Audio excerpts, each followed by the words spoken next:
Thank you all for being here this evening. We very much appreciate you being here and sharing your talents and leading us this evening. Thank you for coming, and we hope to see you soon. Okay, next up, I'm really excited about this. This was an idea that came from President Myers. He had suggested that we take an opportunity to highlight our Eagle Scouts. Every year we have students that reach the pinnacle of this. It's a huge, huge accomplishment, and I'm very excited. We have people from 2 different troops that are here tonight, but I'm going to invite our Dave Brock and our other leaders forward and our students, and let's learn a little bit about our Eagles.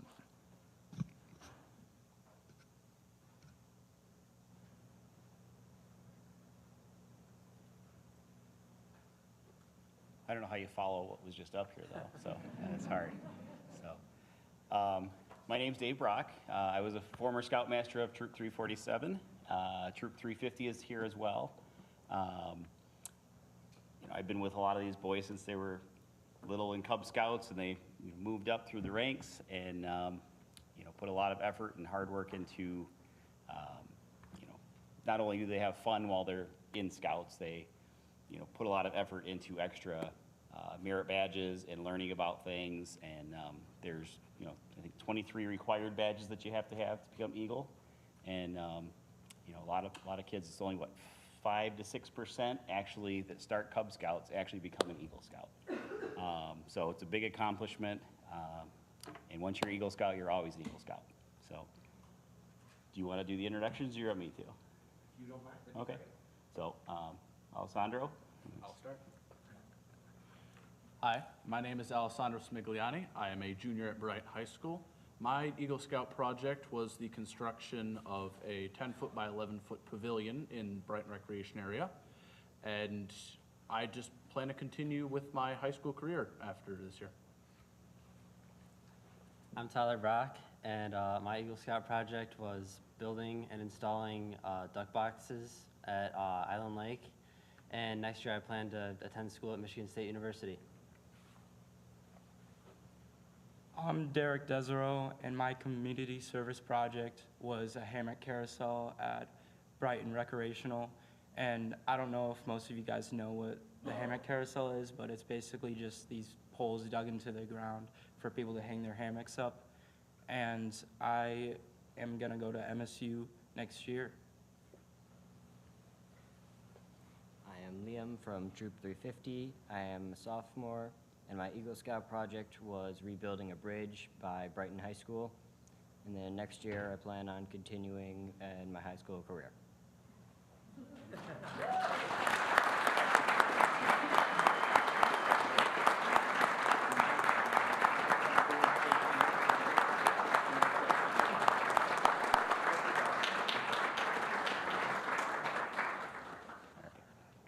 So we're going to line up in front, picture. So, and this isn't all the Scouts. Some of them just couldn't be here tonight, but I think Troop 350 has several more, and we have a few more that didn't show up today yet. So if anybody has kids, this is a great program. Get them into it. Be happy to have them.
On behalf of the board, I just want to extend our congratulations to all of you fine young men who have attained the Eagle Scout. Your hard work and dedication is a testament to your leadership, and we're confident that you have a bright future ahead of all of you. And thank you for being here this evening so that we could recognize that tremendous accomplishment that all of you have achieved. So thank you very much. All right, do you have one more? Oh, I'm sorry. And next up, we also have our DECA program is going to come forward, and they're going to talk a little bit about some of the success that they had, and then also honor some of our DECA students that are here this evening.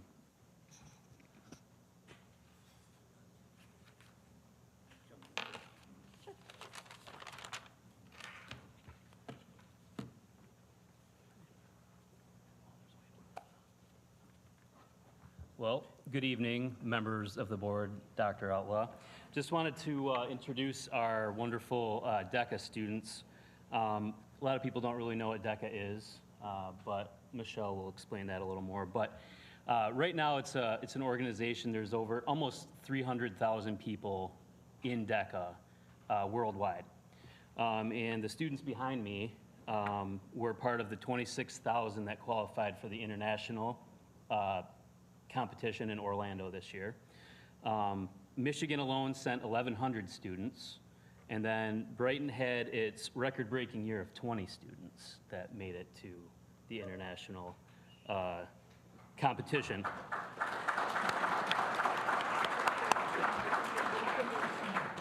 So 11 of the kids competed in DECA. They have all these different role plays that the kids can choose from.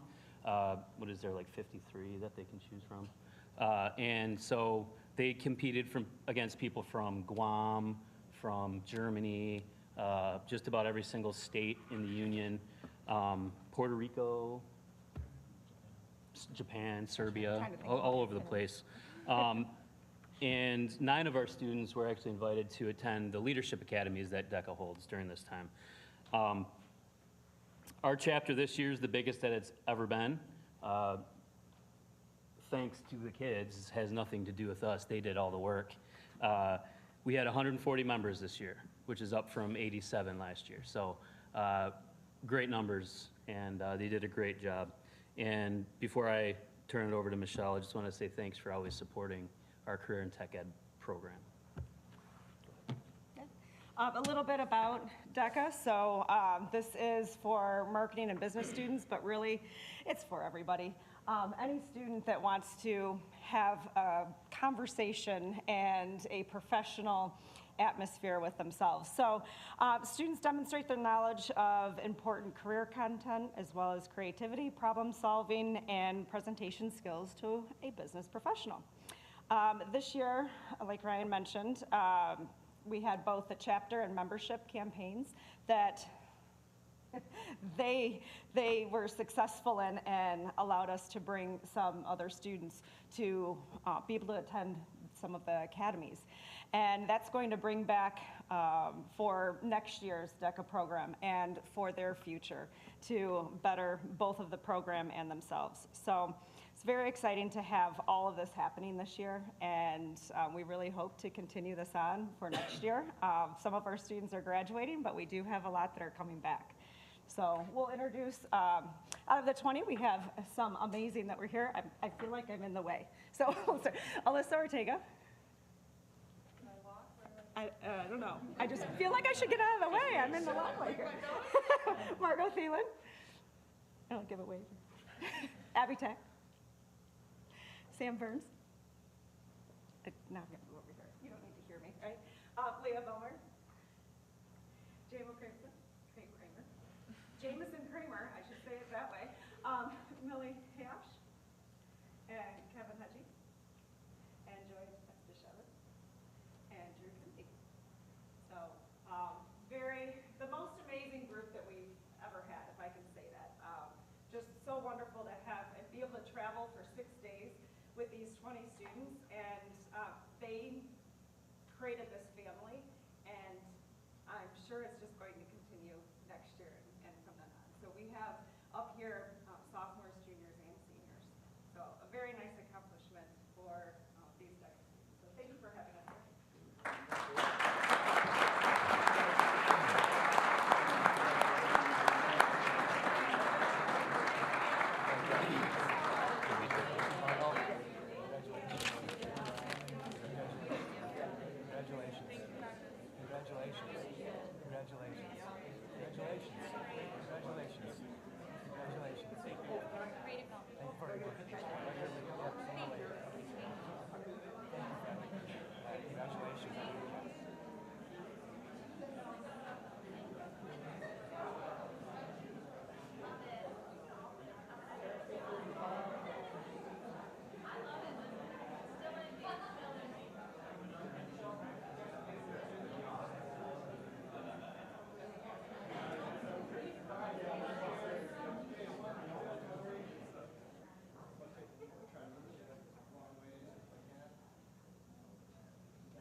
On behalf of the board, I want to just extend out congratulations to all the DECA students. It's amazing the success that you had this year and the growth of the program, and we look forward to everyone continuing that success and hopefully the growth of the program next year as well. So thank you for being here tonight, and again, congratulations.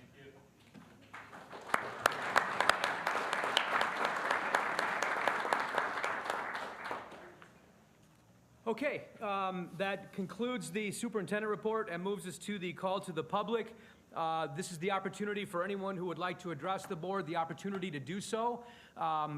We allow 3 minutes per speaker. I have cards here. Our protocol is to fill out a card at the rear of the room, deposit it into the box to the left of Dr. Mosier. I will read the names of the cards, and when your name is called, you please proceed to the podium. Dr. Krebs will be keeping track of the time of your 3 minutes. When there is 30 seconds left, she will display the yellow card to give you the 30-second warning, and when your 3 minutes is up, she will display the red card, and your time will be concluded. In the deference of everyone's time, we need to keep it to 3 minutes. So I will ask you to wrap it up if you are not quite concluded at the 3-minute mark. So without further ado, Jennifer Bond.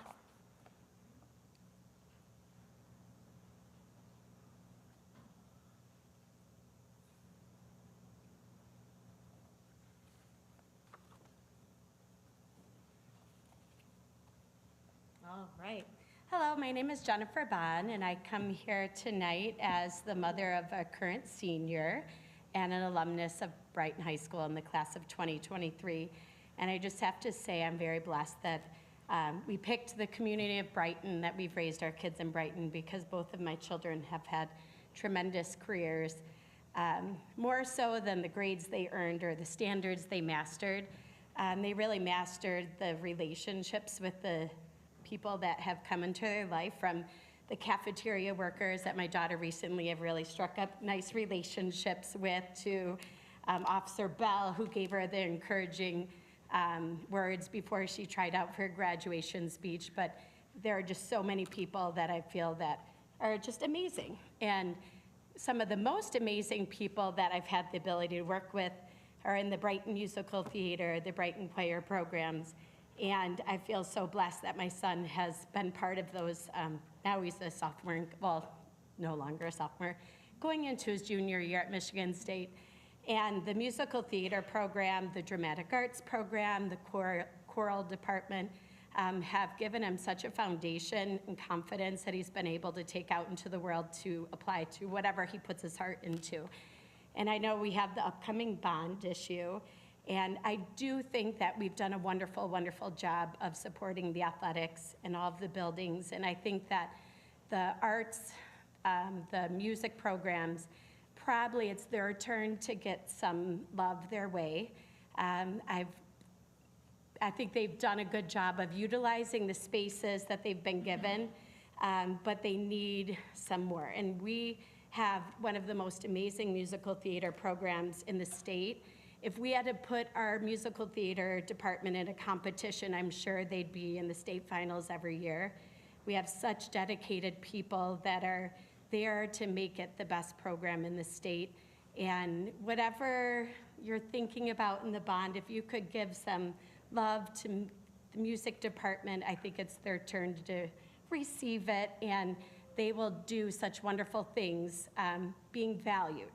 My daughter was on the basketball team for 2 years, and when the new coach came in, got them matching bags and matching water bottles and all these neat things, redid the locker room, she was like, Mom, we feel valued, like they actually care. And I think all of the kids in Brighton want to know that they're cared about. And when you spend money to make the aesthetics nice and just the environment nicer, it makes them feel valued, and our music department deserves that. Thank you very much. Thank you.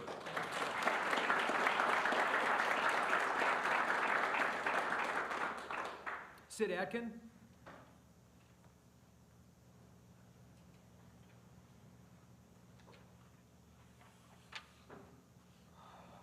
I feel like I'm seeing you guys all the time now. My name is Sid Atkin. I'm the Serve as the Choir Booster President. I'm here on behalf of choir, but alongside advocates for band and orchestra with a shared message. Our music students deserve more than adequacy, they deserve excellence. We're grateful for your continued support of the arts and the work going into the bond proposal, but we're concerned with the talk of a Band-Aid fix. Updating the current music classrooms instead of addressing the deeper need, with respect, that approach is not enough. Our programs have outgrown their existing spaces, not just in size, but in what they demand of the students and staff. These rooms were not built for modern music education. Updating them delays the inevitable and risks spending bond dollars on spaces that still fall short. The scope of what we're asking may seem large, but it's the results of decades of temporary fixes. We've made do with small renovations, creative schedules, and workarounds, but now we've hit the limit. This bond is a rare chance to get it right and to build for the future. We are not here to compete with athletics. We support all student activities, but when athletic facilities are built, we see bold investment and long-term vision. Our music students deserve the same commitment, not just what's adequate, but what's excellent. We're proposing a classroom performance campus expansion of the BCPA with a dedicated choir, band, and orchestra classrooms, plus a 250 to 300-foot seat black box theater about the size of a basketball court. This space would allow for daily instruction, collaboration, and performances across all music programs. We know the BCPA runs at a loss, even though it's fully booked throughout the year. But like a library or a gym, it's not meant to turn a profit. It's an investment in student experiences and community connection. That said, the Black Box Theater could actually help improve the picture. By hosting smaller school events there, we can free up BCPA for larger revenue-generating uses like rentals, public performances, and special events. This is about building smarter, not just spending smarter. This proposal is not extravagant, it's necessary, and it reflects on our community values, thoughtful, lasting investment in the programs that shape our students' future. Please don't settle for what's minimally adequate. Let's do what's right, build a space worthy of the students it serves. Thank you for your time, your leadership, and your commitment to the arts. Thank you.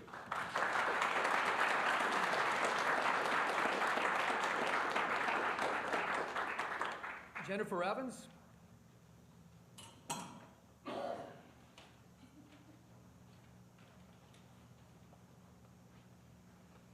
Hello, my name is Jennifer Evans. I am the current band and orchestra director at Scranton Middle School.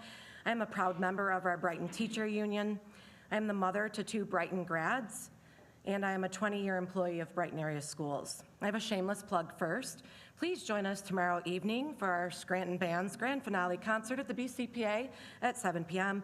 Join us on Wednesday, May 21st for our Scranton Orchestra's concert at the BCPA at 7 p.m. And join us on May 29th at the BCPA at 7 p.m. for the Scranton Choir concert. Free of charge. Music education is a vital component of Brighton area schools, fostering creativity, discipline, camaraderie, teamwork, application of skills learned from music to all other subject areas, and cultural appreciation among students.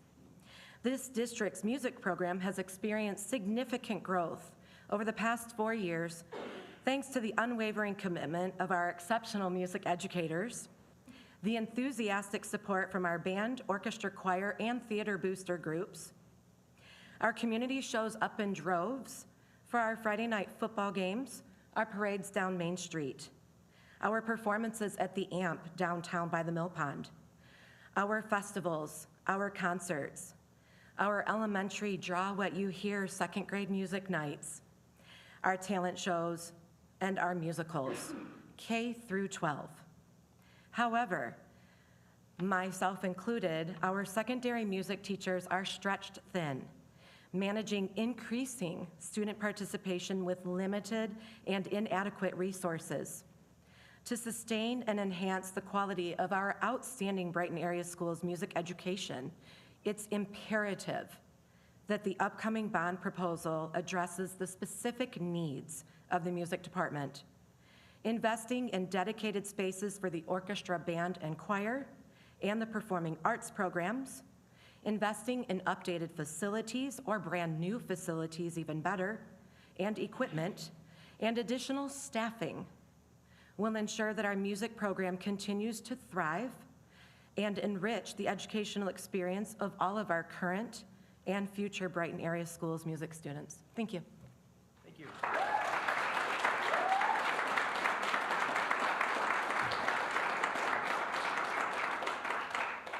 Catherine Atkin.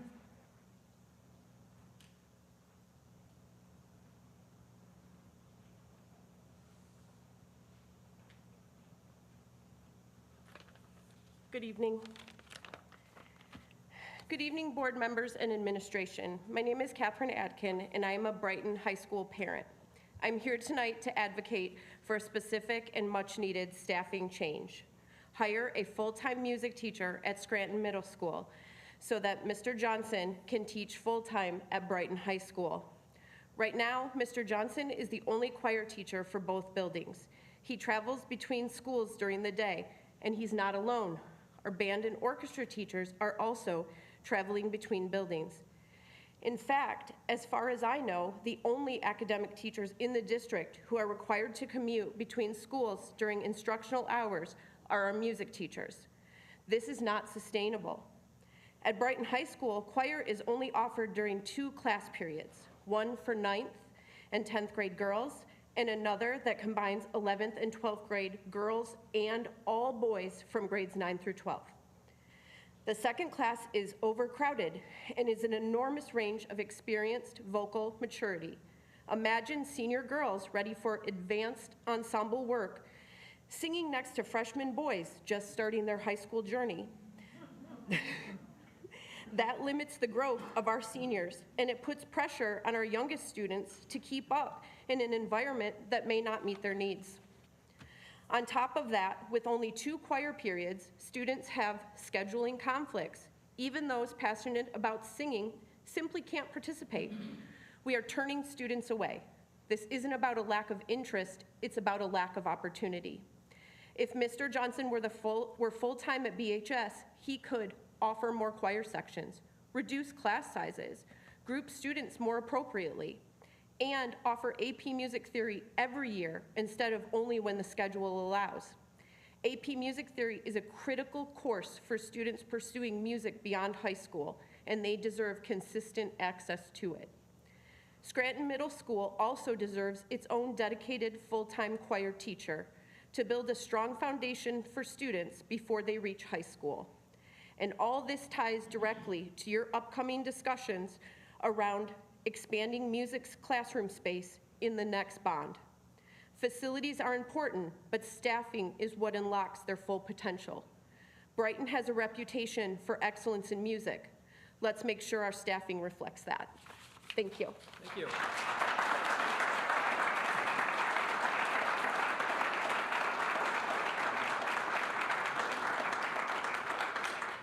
Tyler Atkin.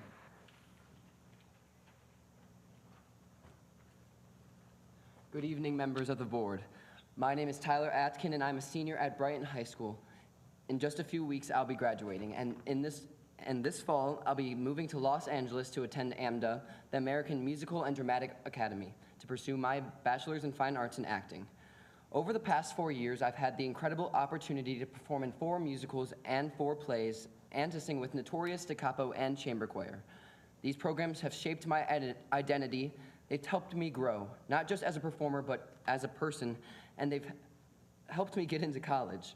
That's the kind of impact the arts have when students are supported. But we've done all this in facilities that are falling behind the level of work we're doing. Our music rooms are overcrowded, storage is limited, acoustics are poor. Scheduling rehearsals across programs is solving a puzzle with missing pieces. We make it work because we're committed, but it's not sustainable and it's not fair to the students who will come next. The proposal to extend the BCPA into a classroom and performance campus is with dedicated choir, band, and orchestra rooms plus a black box theater isn't about luxury. It's about building something that matches the caliber of these programs and the potential of the students in them. I recently turned 18, and one of the things I'm most excited about is my first vote could be to support this bond and to invest in a program that has meant everything to me. That feels full circle. Because, well, I won't get to learn in these new spaces, I'll have helped open the door for someone else. I know other parts of the school experience get big investments, especially athletics. I respect that, but the arts deserve the same vision, the same boldness, the same commitment. Music and performing arts students work just as hard. We build school pride and represent our community, and we help make Brighton feel like home. Please don't settle for good enough. Help us build something excellent, something that lasts. Thank you for your time, and thank you for the arts. Thank you.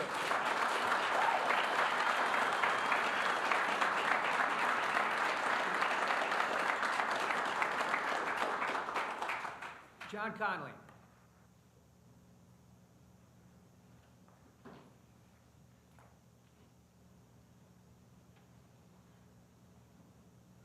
Don't start yet.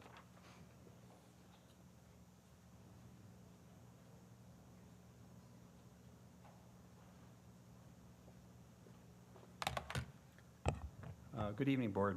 John Conley, Green Oak Township. Tonight, I would be here to kind of review your decision on the NJROTC program, Brighton Area Schools. I just gave a copy of a letter I received from the Navy, and they sent it Friday, I think. They said that the number of students that we had sign up was fine. You can start it with that. You don't have to cancel the program. I believe we saw some Eagle Scouts in here tonight. I think the Navy NJROTC program would allow the same for other students, or possibly our Eagle Scouts would join even. Also, new information on the program is now it's only 50 students to be fully funded. That changed this year. So it used to be 100. So everybody's worried about, paying for it, right? Get up to 50 students, it'll be funded. And I do understand that the school has sent the finances back to the county. Those finances are kind of advance that could be used if the school changes their mind. So I gave you some information. Hopefully you'll consider doing that. So 50 students to run a full program funded by the Navy. That's a big news from 100. And I think it's very achievable. The other thing on this millage, which you're talking about and running a bond, you're kind of saying it's not going to raise taxes. That's not totally true. It's really not true at all, because I looked up our 2020 bond, and it shows the millage rate decreasing significantly this next year. And it goes down to 2.6 from 6.1 from 7.19. So technically, that'll be about a $1,000 swing for most homeowners in this area on a $200,000 SEV. So it's going to cost the taxpayers more money. So I'd recommend that if we're going to promote this, let's promote it honestly. It's going to cost businesses a lot more than that. That's on 400,000. So anyhow, that's all available. You can look it up on our own website, and you can go to the state of Michigan, and you can do SEV punch in, and you'll see how much it's going to affect your taxes. So we'll have a significant decrease in mills if we don't run a new bond. And we do have enough money. I did hear us take $9 million out of the general fund. Thank you. And a few months ago, when I'm not so sure what that was all about, but you'll figure out how to use that correctly. I'd recommend we use the taxpayers' money wisely. So thank you. Thank you.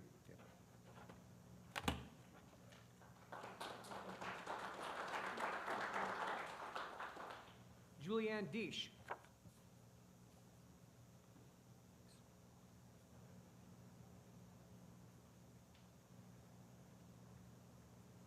Good evening. I'm Julianne Deesh, the current president of the Brighton Band Boosters, a Brighton resident since 2018, mom to Vincent, a 2024 BHS grad and athlete, and Verona, a current BHS junior who plays bassoon in wind ensemble, tenor sax and marching band, has a ceramics piece in the district art show that's being viewed at the STEAM Center right now, and just finished her third theatrical production as one of the costume team. If you missed Anastasia, you missed a lot of my daughter's hard work. This summer, she will attend Blue Lake Fine Arts Camp for the 6th year. It would have been 7, but 2020, there was no camp. I stand here today to urge the board to be bold and rectify an oversight made roughly 30 years ago. When the district established the BCPA, they neglected to construct adjacent band, choir, and orchestra classroom and instrument storage facilities, and an additional smaller performance and rehearsal space, a black box theater, to make it a true center for the performing arts.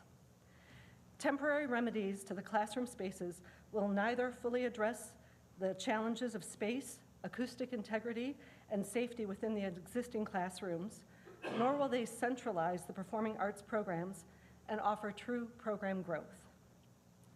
Students in band and orchestra miss out on valuable instruction time and rehearsal time and risk damage to instruments, many of them school-owned, when preparing for performances in the BCPA. The band performance is Wednesday at 7 p.m. in the BCPA, to carry on Jen's PSA.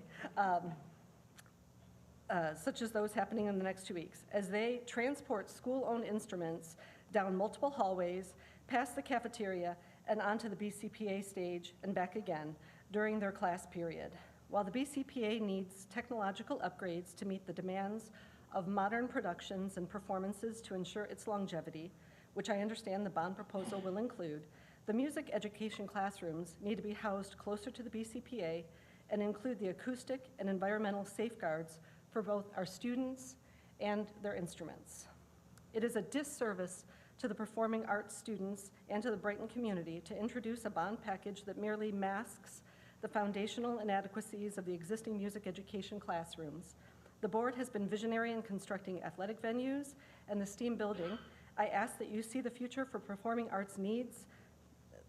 The future for performing arts needs a centralized and purpose-built facility that will truly be the Brighton Center for the Performing Arts. Thank you. Thank you.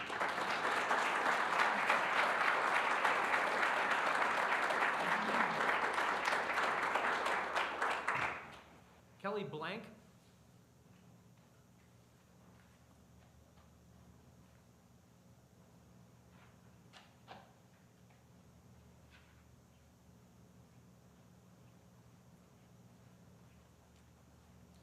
Good evening.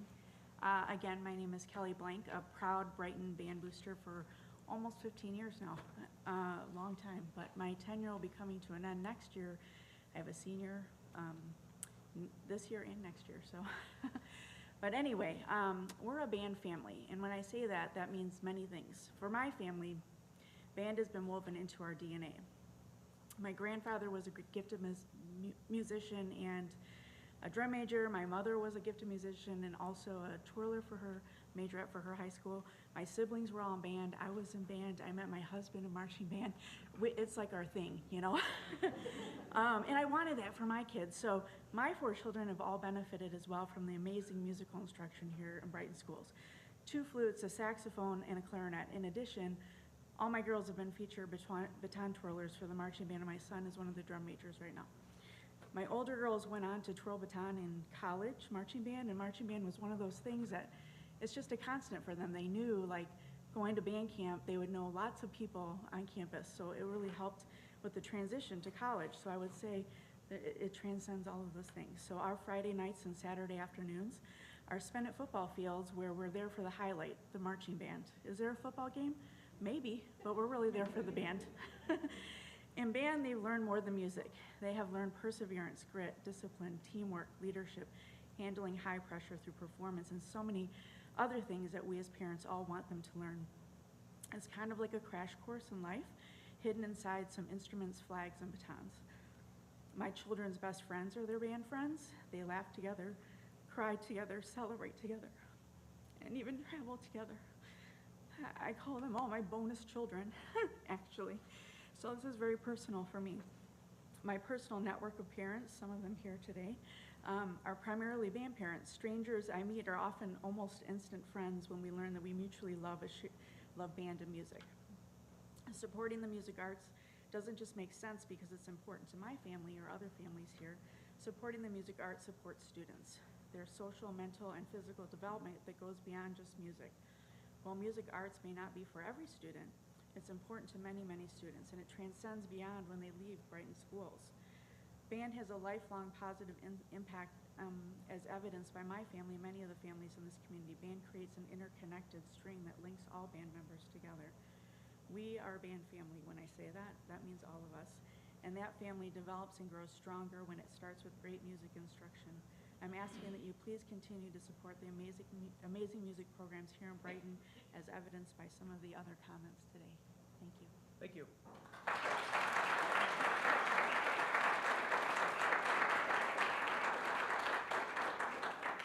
Nate Nicholson.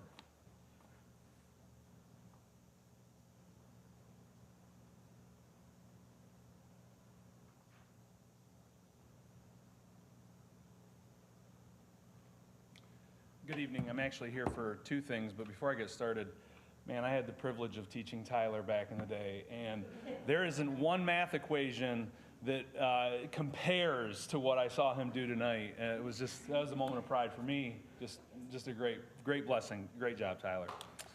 Yeah. So I'm actually here for two things. I'll try and stay on script in under 3 minutes. So I sent you an email earlier today. I was recently elected as the BEA president. That's the president of the Teachers Union. And it's an honor. It's an honor to be here. I love teaching. It's my 20th year teaching. I've served 7 in Brighton. In fact, I was lucky enough to student teach here 21 years ago. And it left a mark on me. My family's blessed to live here, so we're within the district. I have 2 sons that go to one at Scranton, one at the high school. Both are trombone players, so I'll speak about that in a minute.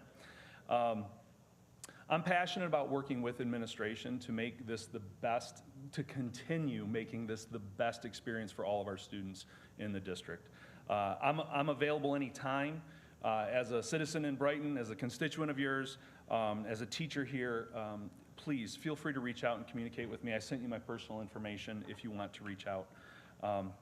Thank you for everything you do for our students. I know that you have to make the tough choices, and I know that we elect you to do that, so thank you for your time. Thank you for your efforts with that. And then we'll move on to band. Staying brief, hopefully brief. I get to show a little passion for where I'm from. I was fortunate to be a member of one of the great band programs in the state of Michigan. I went to Reese Puffer High School in Muskegon. And while that doesn't mean much to everyone, if you know the recent history of school music in Michigan, then you know the weight that the name Reese Puffer carries, and what a privilege I had to be a part of its foundation. And when I say foundation in the 90s, the foundation included extremely old, dated facilities. No performing arts venue. We did all our concerts in the gym when I started at the high school. No, my whole career, actually, sorry. Those old facilities in 91 and 95 are similar to really what it looks like when I walk into the classrooms here at the high school now.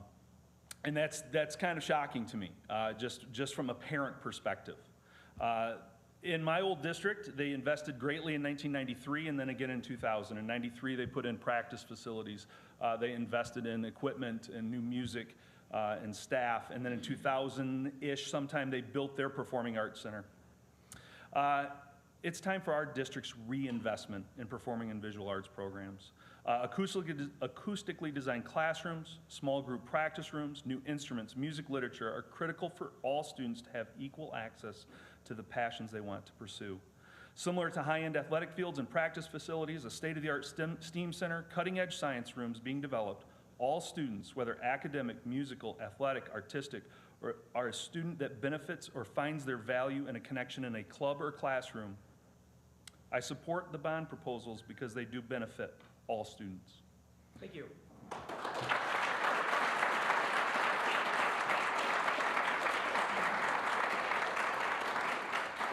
Phil Johnson.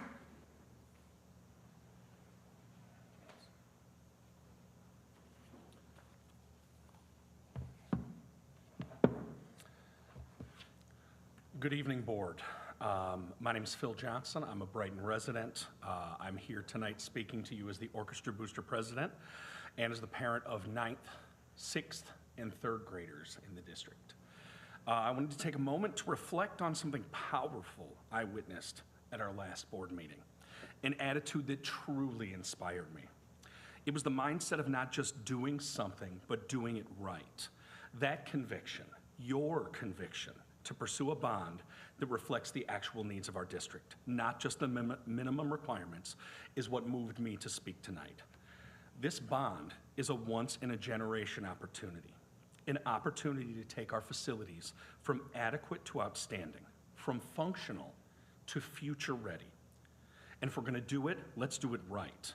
Let's not let a number scare us away from doing what our students, staff, and community deserve.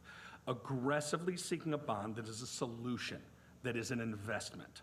That's vision, that's permanence, that's legacy. And the need is real.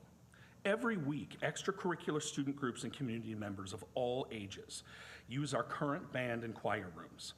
These aren't just school spaces, they're community spaces. They're filled with life, music, and people well beyond school hours. We have students, educators, and community performers all lining up to use the BCPA. The demand far outweighs the capacity or the ability to schedule it. We need a better system. We need a multi-room, multi-purpose art space. Imagine a state-of-the-art band room complete with appropriate acoustics and storage solutions for the best damn band in the land. A dedicated orchestra room with temperature-controlled storage that helps maintain instrument quality and life at both Scranton and BHS. A flexible theater and musical rehearsal space that would allow our talented students and community members of all ages a professionally staffed but appropriately seated and acoustically treated black box theater. And a matching choir room that allows for the continued growth of one of the best programs in the state, all situated in that grassy area in front of the BCPA, a visible, vibrant symbol of our district's commitment to the arts, to education, and to community engagement. We spend with determination to support our athletes in their endeavors to move on to the collegiate level and pursue their dreams. What are we gonna do for our actors, our singers, our instrumentalists, and our artists? Let's not shrink our vision in this vital moment. Let's build the future our students and community deserve. Let's actively support the facilities that can lead to the success and fulfillment of dreams for our young performers and musicians in Brighton. Thank you. Thank you.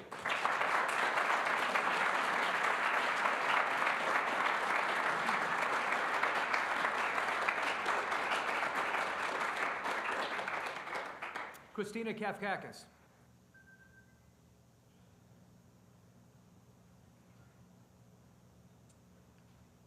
Hi again.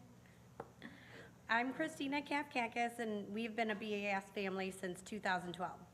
We currently have a junior, a sophomore, a 7th grader, and a 4th grader. 2 are vocalists, 1 plays cello, and 1 is going into the band. Yay, band peeps. 3 of my 4 will be attending Blue Lake Fine Arts Camp this summer. 1 has gone for 6 consecutive years like Verona, 1 has gone for 5, and 1 is going for his 2nd year. Thank you to the board for considering our BAS Music and Performing Arts programs and their needs. Tonight, I ask you to make a comprehensive, forward-thinking investment in our community, staff, student musicians, artists, and performers, just like my daughter's classmates who sang earlier this evening. Our current band and choir rooms aren't just school spaces. They're used multiple days each week by students and the community. We also have a waiting list for access to the BCPA. The demand for space exceeds our current capacity. What we need is not just more space, but the right kinds of spaces. As Phil mentioned, a new state-of-the-art band room with real storage solutions, but also for student safety, improved acoustics. A dedicated orchestra room with temperature-controlled storage. For example, in the last 2 months, $1,500 plus has been spent on instrument repairs alone at just Scranton because of lack of adequate storage. A black box theater that can be used to free up the BCPA, a choir room that supports the fantastic growth of our program and allows for small ensembles to practice, a Scranton orchestra room to empower our middle school. They are the future of our high school. I can recall at least 2 previous bonds that address facility improvements to support our athletes. Won't you please do the same for our future actors, vocalists, instrumentalists, and other artists? As a reminder, I will be at the BHS Spring Spectacular on this Friday, May 16th, the Band and Orchestra Grand Finale Concert next Thursday, May 22nd, and the Scranton Choir Concert on Thursday, May 29th, if you'd like to chat.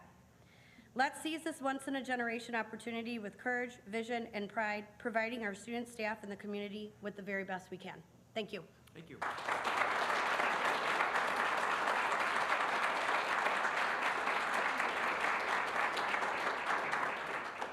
Sean Carney.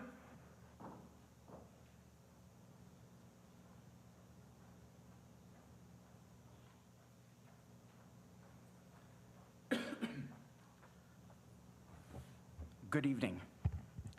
I'm Sean Carney. I'm the graphics and printing technology teacher at Brighton High School, proud parent of a sophomore, and a proud BHS graduate. Tonight I'm coming to you to report our Michigan Industrial Technology Education Society state competition. Both Matt, Jordan, and I sent stuff.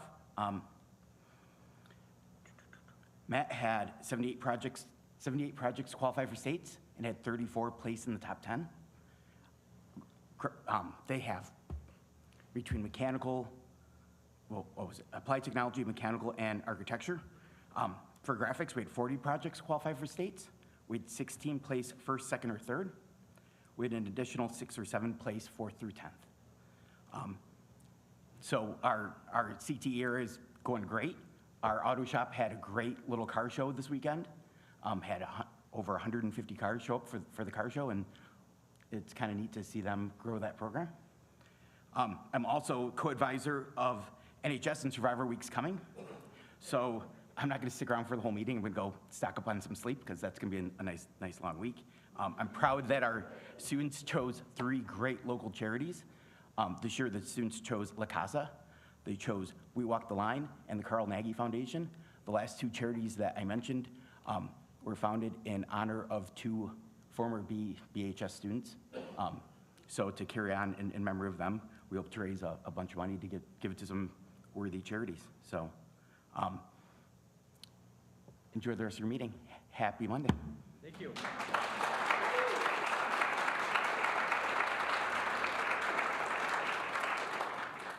Bella Raybold.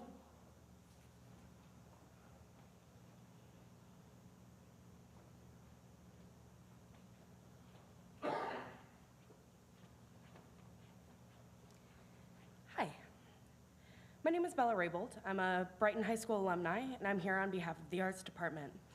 I just graduated Eastern Michigan University with a degree in secondary education. In every class that I have taken the past 5 years, I've been asked the same question: why did you become a teacher? To be honest, nothing has inspired me more than my time as a part of the Brighton High School Choirs program and as a student of Mr. Phil Johnson.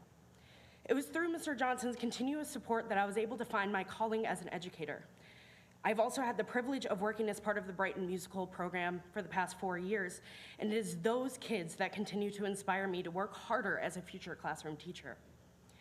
The importance of community has been instilled and repeatedly emphasized during my time studying and training to become an educator. Nothing models this more than our arts departments. The reality is that with increased inclusion of technology in classrooms, students are missing vital opportunities to strengthen skills in collaboration and development in communication, key life skills. It is the arts department, it is choir and band and orchestra classes that teach students these skills. However, it is not lost on me or anyone in this room that it is funding and the resources that it provides that create opportunity in any department. The numbers in Brighton's arts departments are there in students and in interest. However, the space, and honestly, more importantly, the staffing is not. This bond will give the arts department the funding that it needs to continue to inspire future generations, gives them the space and opportunities they need not just to succeed, but to thrive. Thank you. Thank you.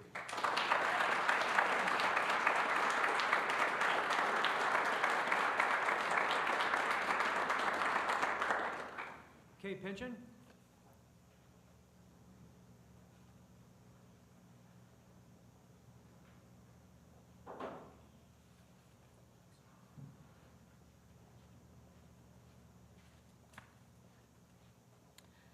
Hello all, I'm Kay Pidgeon. I currently have 3 students in the BAS district. My oldest is in 10th grade and is a band student. I have an 8th grader and a kindergartner who is aspiring to be a drummer. So the future of this performing arts program is very important to me. I am flying by the seat of my pants, so bear with me. This year, summer of 24, I had the honor of experiencing being a camp chaperone. And the most rewarding experience of any of my volunteer time since my 10th graders started kindergarten here in the BAS district. Within that journey, I walked up on a group of students discussing amongst themselves how disappointed they were in all of the funding that they witnessed being put into so many other programs when they know and see what they need, and those needs are not being met. I spoke with those kids right then and there and told them to start writing letters. And they looked at me and said, well, why would they listen to a bunch of kids? They already feel unheard. This is a group of kids that are finding where they belong, and they belong with this group. This is their place, and these are their people, and it's important. This year, I have taken on Lucille. If you don't know Lucille, she is the band equipment trailer. I'm Lucille's mama. When we moved Lucille before the snow started, we were told that it could not stay within the stadium gates, and we were instructed to take it back to the bus garage. Come spring, when we went to move it for our festival in Bloomfield Hills, beautiful musical facility, by the way, amazing. We found our trailer had been attempted to be broken into and stolen. We had damage to the trailer. We have dealt with it, but it is unfortunate that it happened, and it shouldn't have, because our equipment was not safe and secure within our district. My student suffers and struggles with mental illness issues, and I have offered my child to look for other opportunities in other schools. Band is what keeps my kid in BAS. This is where my kid wants to be because they can't leave their band people. Today, I've met another roadblock. I met a roadblock trying to transport equipment from Maltby to get it to the BCPA for Maltby's performance. Next Monday. Yep, 7 p.m. Thanks, Julianne. The response that I was given included sentences of, I am not sure what to tell you. We have paying people using the BCPA this weekend, and are there no other parents that can assist? We give countless hours into these programs. To ask any more of anyone else should not happen. Being denied access or being roadblocked, pushed in different directions to access what should be easily accessible to these students should not have happened. Thank you for your time. Thank you very much. We appreciate it.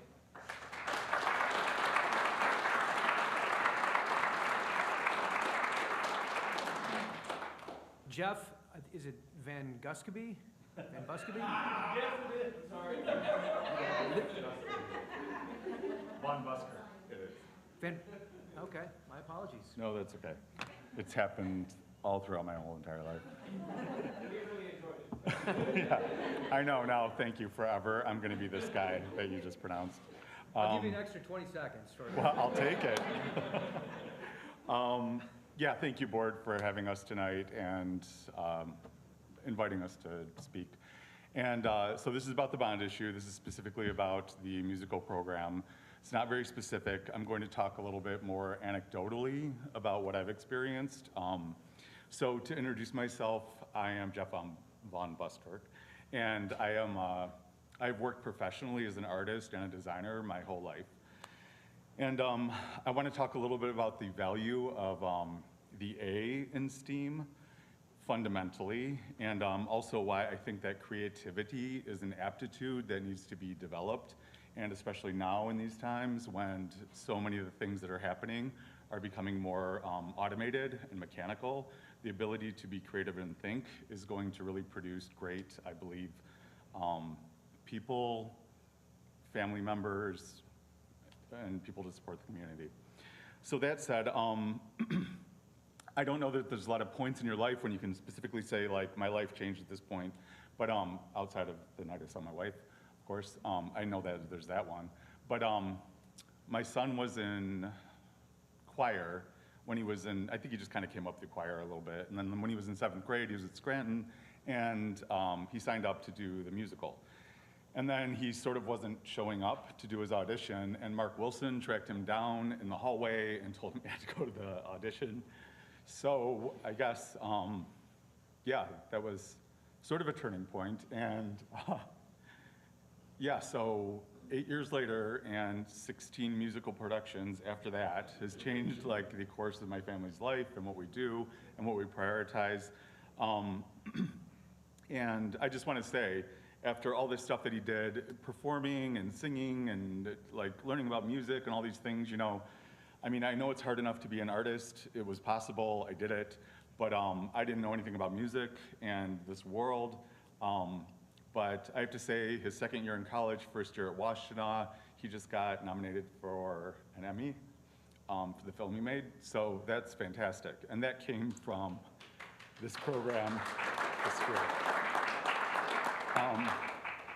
That said, when my daughter turned in 9th grade, oh, sorry, darn it, I'm gonna go fast. Okay, she was in 9th grade. My son brought her into the program. They use the choir room, they learn the whole program, and it's a fantastic community that they have over there. She's on to now do her 2nd song. She's releasing an LP in the fall, again, Brighton Schools. And that said, the whole thread that holds it together is the BCPA, and the BCPA, I see inside of it, all these students that volunteer their time, and they learn science on how to mix the chemicals, they learn technology with lighting and sound, they learn engineering with all these incredible people who put the program together, they run the instruments and they run all the stuff. So I just have to say that this is sort of the thread that pulls it all together. I think it's really a very applied version of creativity. And I know well, I get 20 more seconds. So that said, I think that whatever Phil wants to do, and he knows the details of it, however we accomplish this, I think it's a great investment for like families in the community and the students. And that's what I have to say about that. Thank you very much. Thank you.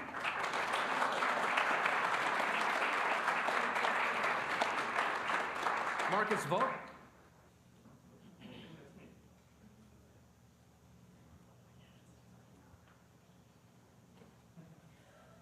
Good evening, everybody. Board, administration, everybody here. I have nothing prepared because I didn't know I was going to be here until I heard about this event this morning. I've never been in front of the school board. My name is Marcus Vogt. My wife and I moved to Brighton in '98. We bought our first home. We've been in the city of Brighton ever since. Our kids grew up here. Our daughter, Annie or Annalisa, she finished Brighton High School in 2022 and went on to U of M. She just finished her junior year. My son finished 2024. He's at MSU. My son's to blame for a house divided. My daughter is to blame for me being here tonight, ultimately. In 2018-19, when she started in Brighton High School, she joined the cast of the Newsies musical. I'm not sure if you've seen any of the musicals. And she had to contribute 20 tech hours, of which the parents could provide 8 hours. Out of those 8 hours, I provided about 180 or so. I tried to donate them to other kids, didn't work. And I've been part of the musical what I've been helping with set build. So I'm off stage, behind the curtain, I'm helping set build. I've been doing it ever since. They just finished Anastasia. My kids are no longer involved. But it's an amazing program, and I'm supporting the bond request with all my heart.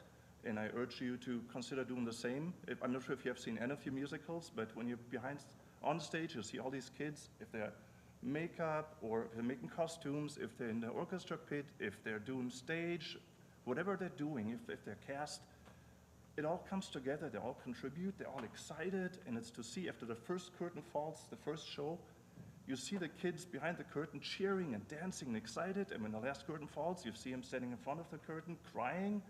It's an amazing experience, it teaches them a lot, and to show what my daughter has done, my daughter is now, she's starting the senior year at U of M. She is musical director of the a cappella group, the Harmonettes. It's her 2nd year now there, and it teaches the kids leadership, it teaches them so many things, so I really urge you to consider not only continuing, but expanding that program and considering the bond request in front of you here. So, thank you. Thank you.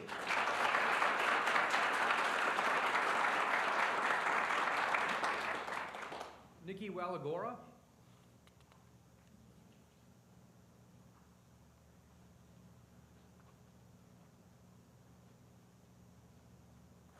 Hi, I'm Nikki Walagora. Thank you for hearing me tonight. As the parent of a current BHS senior and of a sixth grader, I'd like to thank the board members for their time and focus. I'm grateful for the education and experiences that have been provided to my children due to the hard work and advocacy of the board, as well as our top-notch BAS staff. Specifically, I'm grateful today for the many ways that the Brighton Bands program has benefited my children. I've been a band parent for 8 years. As I have my first graduating senior this year, I can easily step back and see so many ways that it has helped our family. The plain to see benefits of music education include mastering an instrument, learning discipline, and seeing your commitment bear fruit. What I wasn't prepared for was the education and community that Brighton Bands provided. Obviously, it is crucial to work as a group and listen to each other as a band, but even outside the band room, band kids look out for each other. The culture of Brighton Bands is one of acceptance and support. Being a teen today is not easy. The emotional benefits of having such a close community at these ages are huge. And with this reliable support across years, I've seen kids overcome fears and take on adult challenges. With guidance from our stellar conductors and staff, I've watched reserved, cautious kids step into leadership roles and thrive. I've seen kids struggling with life who find a sense of belonging and competency. It's hard to express how vital this is for some families. And the students' hard work can continue to open doors in the form of college scholarship opportunities. The Brighton Band program has an excellent reputation. I hope it will get even bigger, and with material support, more families could be served by these experiences, and more students could be better prepared to tackle life after graduation. I hope that we can continue to build this amazing program. Thank you. Thank you.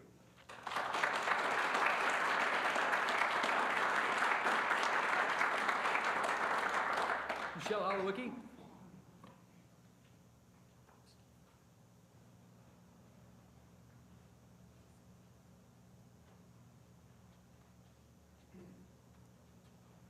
Good evening, members of the board. My name is Michelle Holowicki, and I live in the district, and I've also been a social studies teacher at Brighton High School since 2006, and I'm one of the founding members of the Brighton Musical Theater program. This is my first time making a call to the public, which is a testament to the level of concern and passion I feel about the issues that have been shared tonight. I echo the sentiments of so many amazing people here who are addressing the importance of fully funding the infrastructure for music education and the new facilities bond. But I also want to address the people who make that magic happen for our students every day. And I want to speak on behalf of someone who does not get the support or applause that he absolutely deserves, our Brighton High School choir teacher, Phil Johnson. He's also the musical co-director. I have worked with Phil for 13 years since he started at BHS in the fall of 2012. When Phil first accepted the position here, everyone was beyond thrilled to have this award-winning educator in our district. And he has poured his heart, soul, and voice into our students and this district. He has built something beautiful, essentially from the ground up, and without the recognition, resources, or respect that his work merits. Despite countless obstacles, he has led our students to awards, competitions, and unforgettable performances around the country and even abroad. He has earned a Sutton Foster Award for providing best musical direction in a high school musical production for our show of Guys and Dolls, and he was a part of the creative team that won the award for best musical for Honeymoon in Vegas in 2017. He has countless accolades in the MSVMA as an educator, and he has led his students to a multitude of distinctions at State Solo and Ensemble and the Michigan Youth Arts Festival.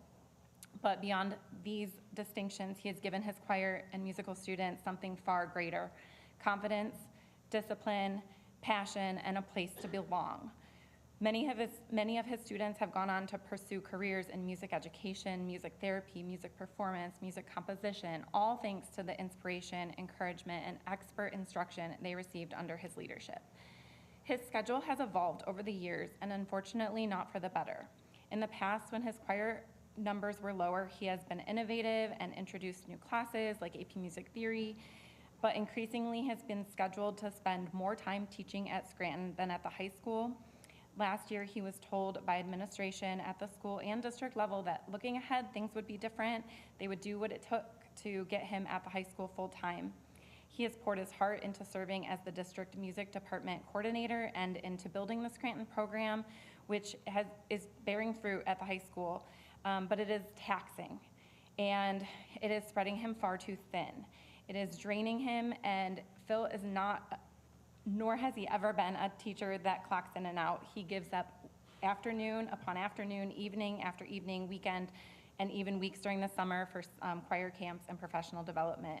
He arranges music, builds curriculum, plans unforgettable choir trips, coaches kids through stage fright, heartbreak, and life itself, and he does it without complaint, but he should not have to do it alone. The position he's in is not sustainable if he does not get staffing support. So Lucky, you need to wrap it up. It's been over 3 minutes. Okay. If we lose Phil, we would lose the beating heart of this program, a program that has changed so many lives for good, as they traditionally sing at the last choir concert of the year. So please invest in him as he is invested in the district. Thank you.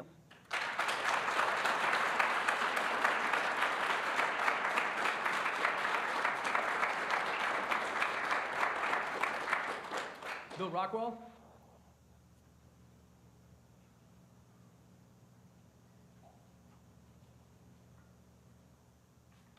Hello, Bill Rockwell, a proud parent of a 9th grader who is on her 5th year with the Brighton Orchestra, a 4th grader who next year will be starting his 1st year with Brighton Orchestra. I could not agree more with these previous speakers, parents, students, teachers, on the needs, not wants, the needs in bringing our performing arts groups up to the level and quality that so many of our other Brighton programs enjoy. I had a healthy list of them, but everybody who's gotten up has pretty much managed to check them off. I nearly shouted bingo back there like 4 times. So please think beyond a Band-Aid patch fix approach as you're looking at our performing arts programs and you're sitting down assessing what you can do with bond money. We brought together presidents of the orchestra boosters, choir boosters, theater boosters, and band boosters back in December and said, what is needed? And the way that group just came to life with what this could be was just phenomenal to me. And shortly thereafter, we brought in what we call the head of the whole thing, the BCPA, and said, well, wait a minute, what needs to be done for this program or this facility? And I really think that these people have come up with just an incredible opportunity for this district to make something really great. For my daughter, she'll probably graduate before most of the ground is, well, hopefully the ground will be broken, but before most of this is done. But I'd like to believe that my son next year will have the honor of, when he hits high school, of having all these facilities before him. I don't know if he'll stay on orchestra or shift over to jazz band as his piano skills increase. I know he will not be in choir, sorry. Just, I don't see that one happening. In theater, who knows if that'll come forward. But the reality is I really think that we need to think long and hard at what we can do with this bond money for our performing arts. And that was all I have to say. Thank you. Thank you.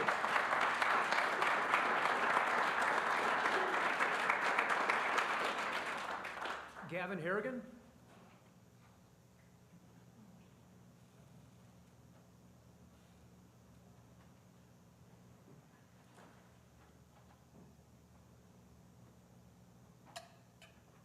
Hello. My My name is Gavin Harrigan. I'm a Brighton High School alumni, graduating in 2020. I grew up inside the Brighton bands with Mrs. Evans, and later went to the choir program with Phil Johnson. And I was unlucky because the band that I wanted to be in, that was going to be my section drumline, was during the same hour as choir. I'm in support of the bonds for Brighton Arts Department for anything and everything these teachers need. I'm a professional drummer scheduled to graduate from Berklee College of Music in Boston, Massachusetts next May with a major in music business administration and a minor in music production engineering. I'm gonna gloat just because I'm really trying to showcase how important Phil Johnson and Mrs. Evans have been to me in my career. I make the average United States income in 45 days. I would not be where I am without the Brighton Arts Department. I performed as a pit instrumentalist in all 4 of my high school musicals, and during my senior year, I had 3 classes with Phil Johnson. And I think right now he's only at the high school for 2. AP Music Theory, an independent study where I studied drum rudiments because I was unable to take marching band and choir. My point in stating this is that my time at high school, I wanted to do it all, and I still couldn't because of time constraints. And now I'm hearing that students can't do it all, and it's not due to time constraints. And that just fills my heart with sadness. So I'm just here to say with confidence that I wouldn't be where I am today without the Brighton Arts Department, and I want you to please provide these amazing teachers with the resources they need so they can continue to provide these amazing opportunities to students like myself. Thank you. Thank you.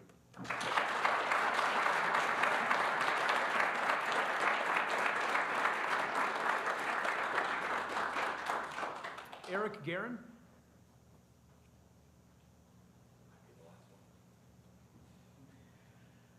Eric Guerin, former manager of the BCPA and current parent of a sophomore. Look, I'm not going to come up here and repeat everything that everybody said. I think I agree with it. I support it. I hope that as a former manager of the BCPA, my words will hold some weight. That facility really does need some tender love and care. I heard earlier that apparently some of the updates have been approved, so glad to hear that. There are some definite safety issues that just need updating, and I wouldn't say that our students are in danger, but we need to take care of it and make sure that that continues. So I think that, let me backtrack a little bit here. I'm actually from Howell, and we did School of Choice so that our son could actually participate in all the performing arts stuff here. That was important to me. It's important to our son, of course. And also, having worked here, I knew the passion of the teachers involved in the school, and I knew that that's who I wanted to teach my son. So, we often talk that the BCPA is not profitable. I think that perhaps that part of it is often ignored. I'm fairly certain that we're not the only family that have done School of Choice because of the performing arts in this building, in this district. So I think one of the most marking things for me when I was the BCPA manager was seeing kids in those different programs, and especially the musical, learn the value of hard work and have that moment, that aha moment when they get that stand-up ovation is like, oh my God, that's what the hard work is for. And for a lot of those kids, that's the only place where they're gonna get that, right? And there's so many different ways that our students can learn that. And obviously, athletics is a great way to teach that, but that's not for everybody. And I think that we have an opportunity here to really teach that part and support that on the art side as well. So, yeah, so please consider all that. Thank you. And also, sorry, one last thing. If you do need any kind of help, consultation, whatever, to help with those renovations, please reach out. I emailed all of you last week, so send me an email. I'm not asking for a fee here or anything like that. Just it's for free. Thank you.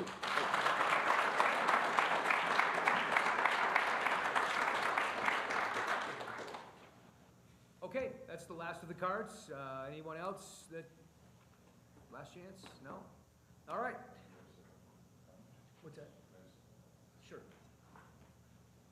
I'm sure since most of the people in the audience you represent some form of our performing arts program here at Brighton, you probably all are aware of the gentleman that came up from the Berklee College of Music. But maybe there's folks online who may not recognize just what a prestigious institution of musical learning Berklee is. My wife and I, we lived out in Cambridge for 2 years, and I'm extremely familiar with Berklee. And we actually did hire a lot of band members and drummers from Berklee, and they do command an incredible, incredible wage. So just wanted to congratulate you on your success. It's the pinnacle of music education, so it's really neat to see a Brighton graduate come up here and know that you're going there. So that's an incredible honor. Congratulations.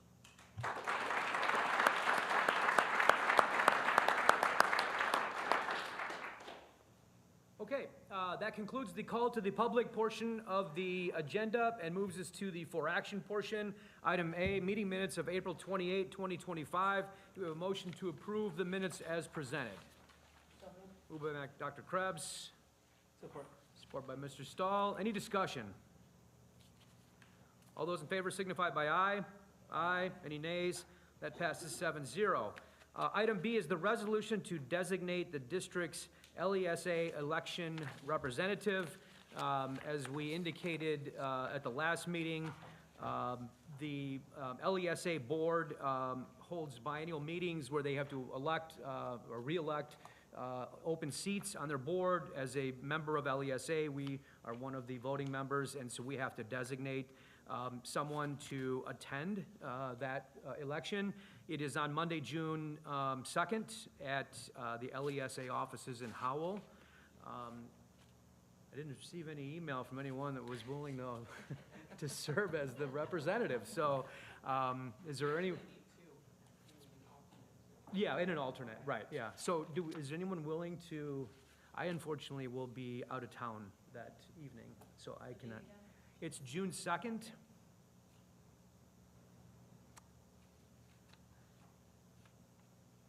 Monday, June 2nd. I'll throw my hat in. What's that? I'll throw my hat in. Get one there too. Okay, so, all right, so who wants to be the primary and who wants to be the alternate? We got these monumental decisions. You just wait, Ken. I'll be waiting back that way. All right, so I would make a motion to designate Ms. Urbane as the representative and Mr. Stahl as the alternate. Do we have a support? Support by Mr. Storm. Any discussion? All those in favor signify by aye. Aye. Any nays? That passes 7-0. Moves us to item C, acceptance donation, Spencer PTO playground equipment. Mr. Jones. So yes, we're just asking for the board to accept the donation of the Spencer PTO of new playground equipment at the school, just over $60,000. Okay. Do we have a motion to accept the donation as requested? So moved. Moved by Ms. Urbane. Support by Ms. Tierney. Any discussion? Yeah, I'd still like to ask the question about accessibility. First of all, I'd like to thank the PTO for the donation, and we really appreciate that. But with this donation and with all playgrounds moving forward, I think we really want to be aware of accessibility. And I want to accept it. I'm not expecting them to change this accommodation, but I think that this is something our district should be committing to. And we should accept it with the understanding that the district will support the accommodations that need to be added to it. Can I just ask, are you then, just to clarify, that would be the rubber flooring versus wood chips underneath Yes, this yeah, current yes, structure? yes. Okay. All right. I have a question. Sure, Mr. Yeah, any questions or Is that if they, so my question is. Turn on your thing. Still on these days. My question would be, are we not supporting it if they will not make that concession, or is it that we make that concession for them? I'm not asking them to do it, I'm asking us to support it. I think I appreciate their donation, and I want to acknowledge that we appreciate it. But I think moving forward, this is something we need to be aware of. So I think that as a district, with what we've done with the Hawkins Playground, adding accessibility to that, I think it's important that we're consistent, and I'd like to add the accessibility to the Spencer Playground. And maybe just to add, I think it'd be great if we could adopt a policy in Brighton area schools that going forward, when we commission new playgrounds, that those playgrounds, there's accessible provisions made on every playground that the district installs going forward in the future.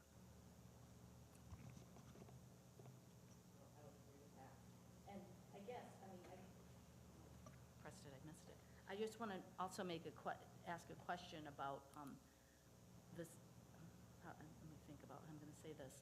When we're talking about playgrounds, that this accessibility is an overall picture, that we're always considering this in terms of the equipment that we're using also, not just the surface, but in the future, we're looking at equipment also. And I guess just for the benefit of the public, I mean, are we in a position to provide feedback related to what we discussed at our last meeting? Would it be beneficial to share with the public what resulted from that discussion? Sure. So we're going to go back and talk to the PTO and see if they would be open to extending the timeline so we could, as a district, support. I just had a conversation, if I may, sorry. The conversation has arose that, and I actually talked with Scott about this. It's a three-phase that they're introducing on their personal project. The issue is putting rubber on is fine. The problem is you need to put a concrete perimeter around it for the rubber to be adhered to.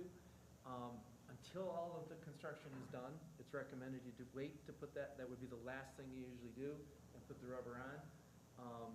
It's simply the process in which it's done. If not, you'll be cutting into that rubber as the newer pieces that go next to it are installed.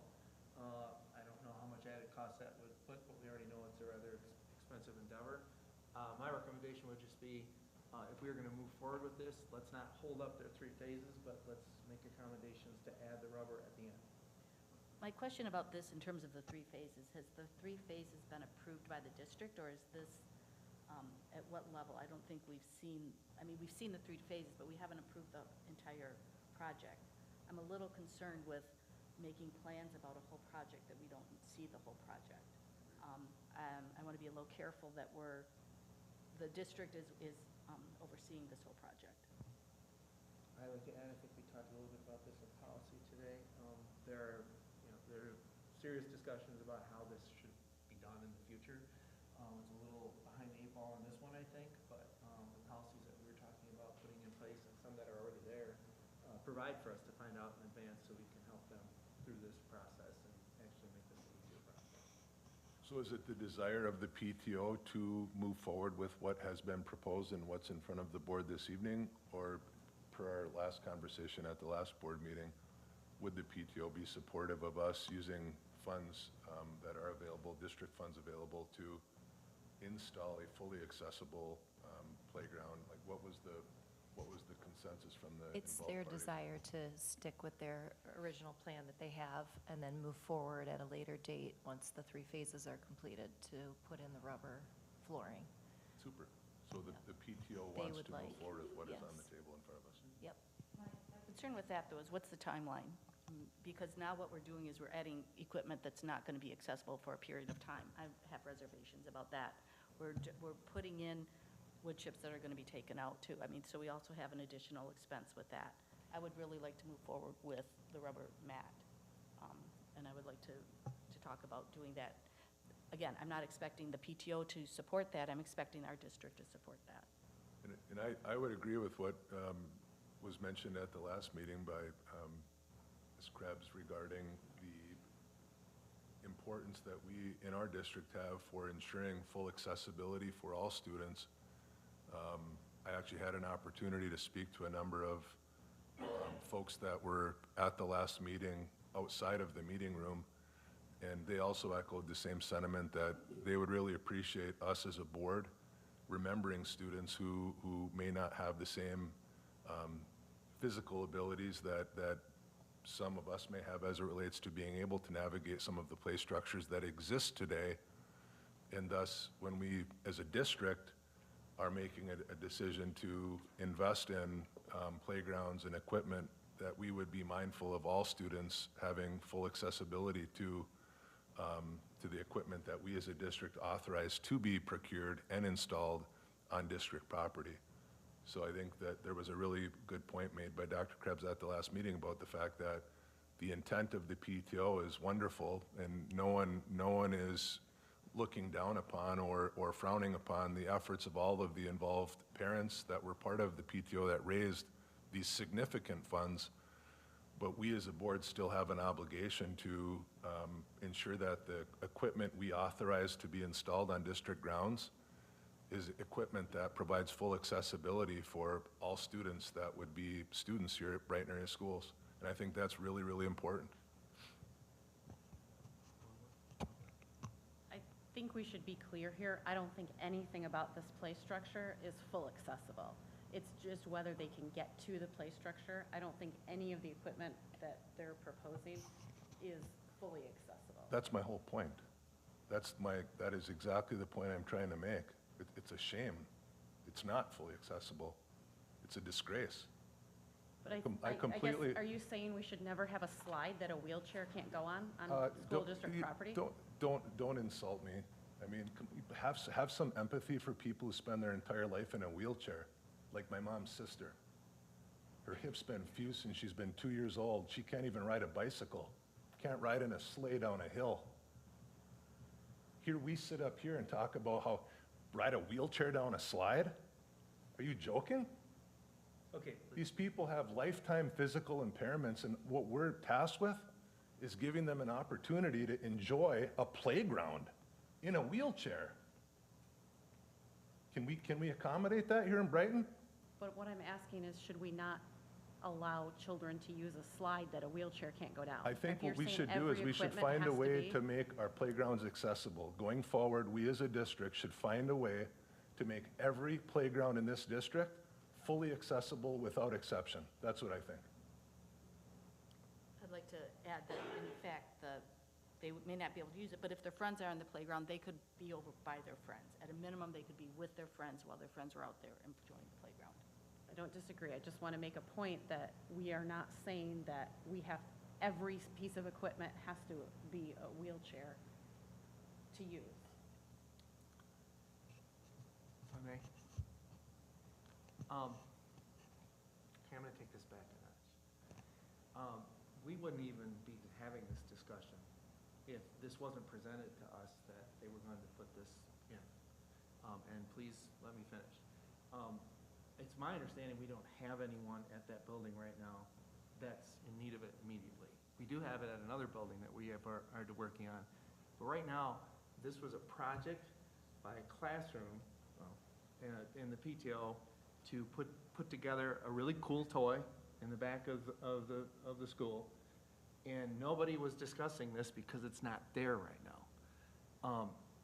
We are all of a sudden on this, and don't get me wrong, I think we should go forward with this kind of equipment.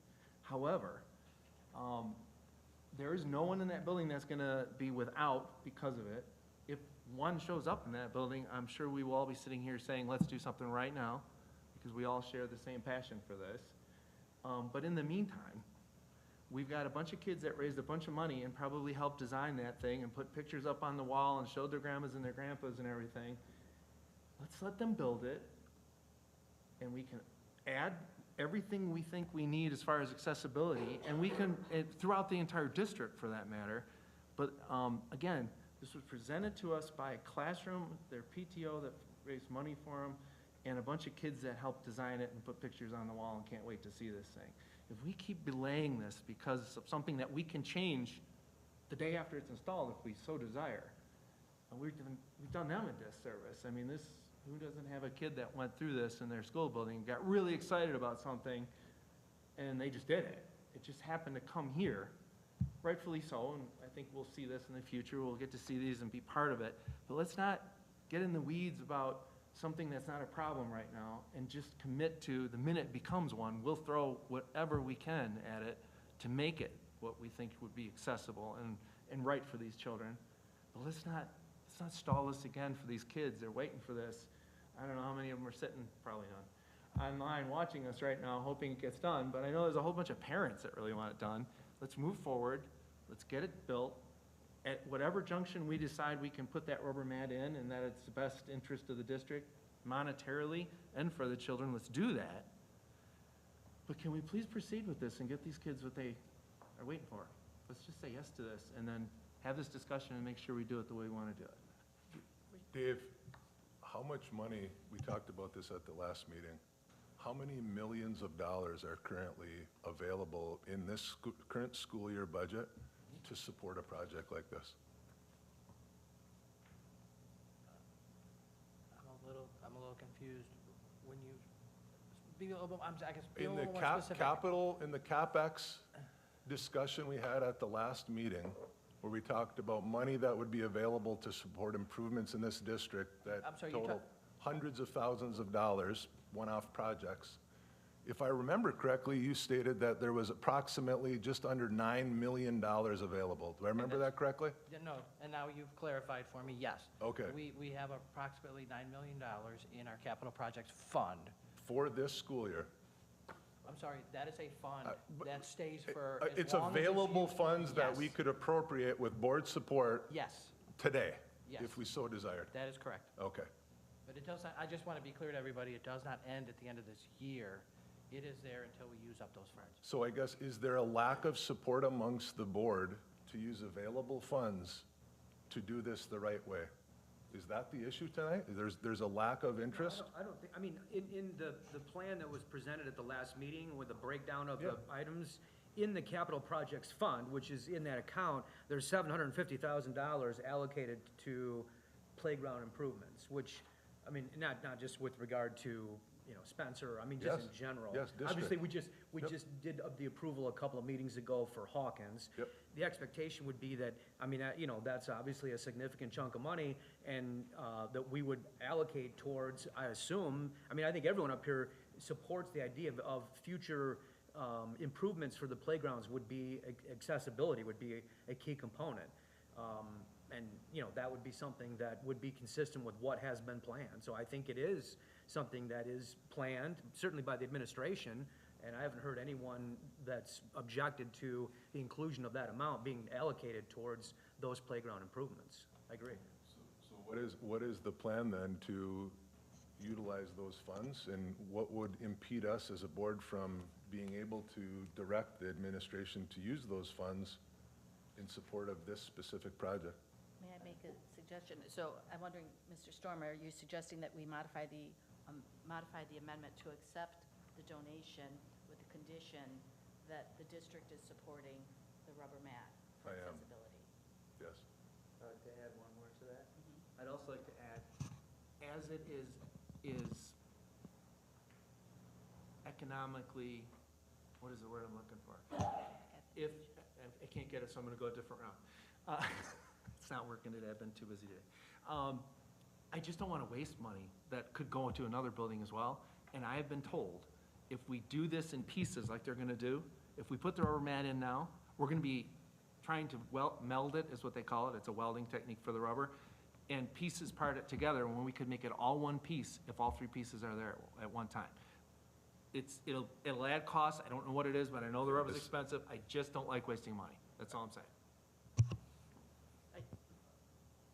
I don't want to just prolong this, but this is like way beyond rubber mats, right? I mean, for anyone who has a loved one, family member, a friend who is in a wheelchair, I don't know that I've ever met one of them that looks for a playground that they can take a wheelchair down a slide. They literally want the ability to be able to enjoy a playground the same way we, who are not in wheelchairs, would be able to enjoy a playground and have 2025-esque engineered equipment that is literally designed to afford those individuals the opportunity to find joy in the public outdoors at a park or on a playground. There are playground companies that specialize in equipment for people who have severe physical impairments. And yes, I do think we as a district should make a firm commitment to do that this time. And every time we install a playground going forward, I do think we as a district should adopt a policy that ensures full accessibility for all students who use our playgrounds, including those in the public who may not even be students that come and enjoy our playgrounds on weekends, et cetera. So my suggestion would be, in light of the planning, that amount that we referenced earlier, the $750,000, that's earmarked, if you will, by the administration for the playground improvements. My suggestion would be that the facilities committee work with the administration to come up with a plan for the future construction of the accessible playground equipment, mats. I mean, that's, obviously, there's gonna be some planning that's gonna take place in terms of what each elementary school currently has, and, they're different, obviously, and what would need to be moved forward in order to accomplish that goal. That, I think, from a process standpoint, would be the best way to tackle that issue, is to have that be investigated through the facilities committee, vetted, and then ultimately once it has been vetted through the facilities committee, to bring it back to the board. I mean, I think as a separate conversation, if we want to amend our district policy to add, language to the effect of taking accessibility into consideration when, this is coming to us under the policy where we have to approve any donations. And so whether it's in that policy or a separate standalone policy, I mean, I certainly would, defer to the policy committee to brainstorm as to what would be the appropriate means of bringing that forward, to provide that as part of our policy that has to be taken into consideration. That would be my suggestion for constructively moving it forward. And then ultimately, as opposed to it just being discussed by everyone among the board without any concrete plan or proposal, or, we're, as a board, we don't. Yeah, I mean, I guess in this particular situation, it's very specific. So it's specific to a school, it's specific to a playground. Everyone up here, and probably many of the people in the public, teachers in particular who've been around the district a long time, know that there's third-party consultants who can be hired tomorrow and within a week have a fully engineered plan with fully accessible equipment that can be sourced within weeks. And by the start of the next school year, we're almost done with this school year, we're a month away. By the start of the next school year, there would be a fully accessible playground in this particular school, on this particular playground, with full funding and support from the district and the PTO who raised the money. To me, why would we as a board not want to support something like that for this specific initiative and this specific school, this specific playground, when the opportunity is like right there? That's, I guess, the question. I don't disagree that we should have a fully accessible playground, but if we're gonna spend district money to make sure that all the apparatuses are fully accessible, I want it to be at the building that currently has wheelchairs. I mean, we just voted to allow them to put a playground in that has, the only thing that's accessible is the tic-tac-toe board and the rubber mat at Hawkins, where they have wheelchairs. Spencer doesn't have wheelchairs currently. If we're gonna do it, we need to do it at the school that has wheelchairs.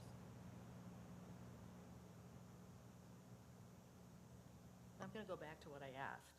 Can we accept this donation with the condition? Can we modify the motion to accept this donation with the condition that the district will support it with the mat being added?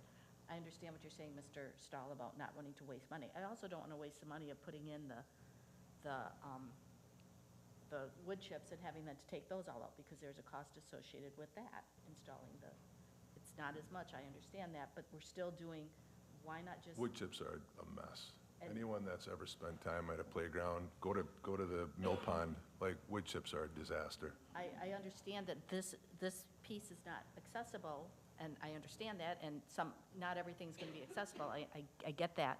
But at least at a minimum, we have accessibility that a wheelchair has access to it. If somebody's friends were there, they could be by their friends. I mean, it's showing some kind of support for the students. It's not that we have students there right today. We could have them in the fall, we don't know. It could be something outside of the school hours that a grandparent would want to be with their kid who is there. Maybe they're there with them. So I just feel like to really show that we're supporting this, we have to be moving on this. I'm accepting this. I appreciate the donation. I understand this is what they've done. But in the future, I also think it's important that these donations are vetted through the district. I don't think that these decisions get to be made without being vetted through the district initially. So I would suggest we do a modification to the motion. I don't remember who made the motion, but I would like it to say that we accept we appreciate the donation from the Spencer PTO, we accept it, and we acknowledge that the district would support this accessibility through adding the rubber mat. I will second that motion, providing it gets this thing done. Thank you. Well, it was my motion. That's what I was saying, I wasn't sure who it was. I would accept that as a friendly motion if we said within 3 years, so that we can complete the other project. If not, then you need to make a motion to amend the motion or vote my motion down. So I just want to acknowledge what you're saying, Mr. Bain. You're saying that the rubber mat would need to be added within 3 years? Yes, so we have time to complete the project and we're not cutting up the current rubber mat. Okay. I do not agree with that plan, so I would vote no on that plan. So then procedurally, you're making a motion to amend To amend. the present motion to accept the donation with the understanding that the district will support The Installation of the rubber mat. installation of the rubber mat. Accessible for people.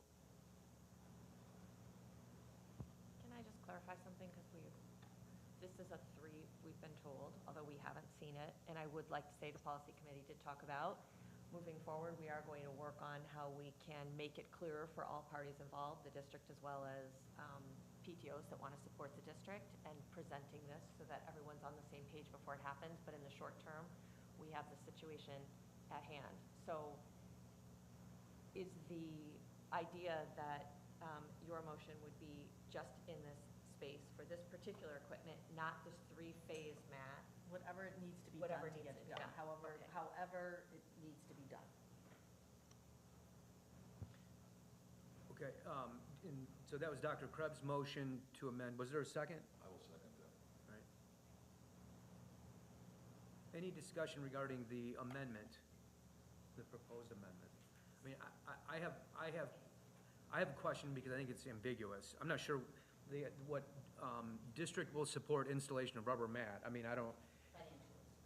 So it's a condition of it's a conditional acceptance is what it is, because you're saying it's only going to be accepted if the district will pay to make the installation, for the installation of the rubber mat. Very similar to the motion last year when John Conley said that we as a board voted to authorize up to $125,000 to replace the partition. And what school was that, where the partition was not working?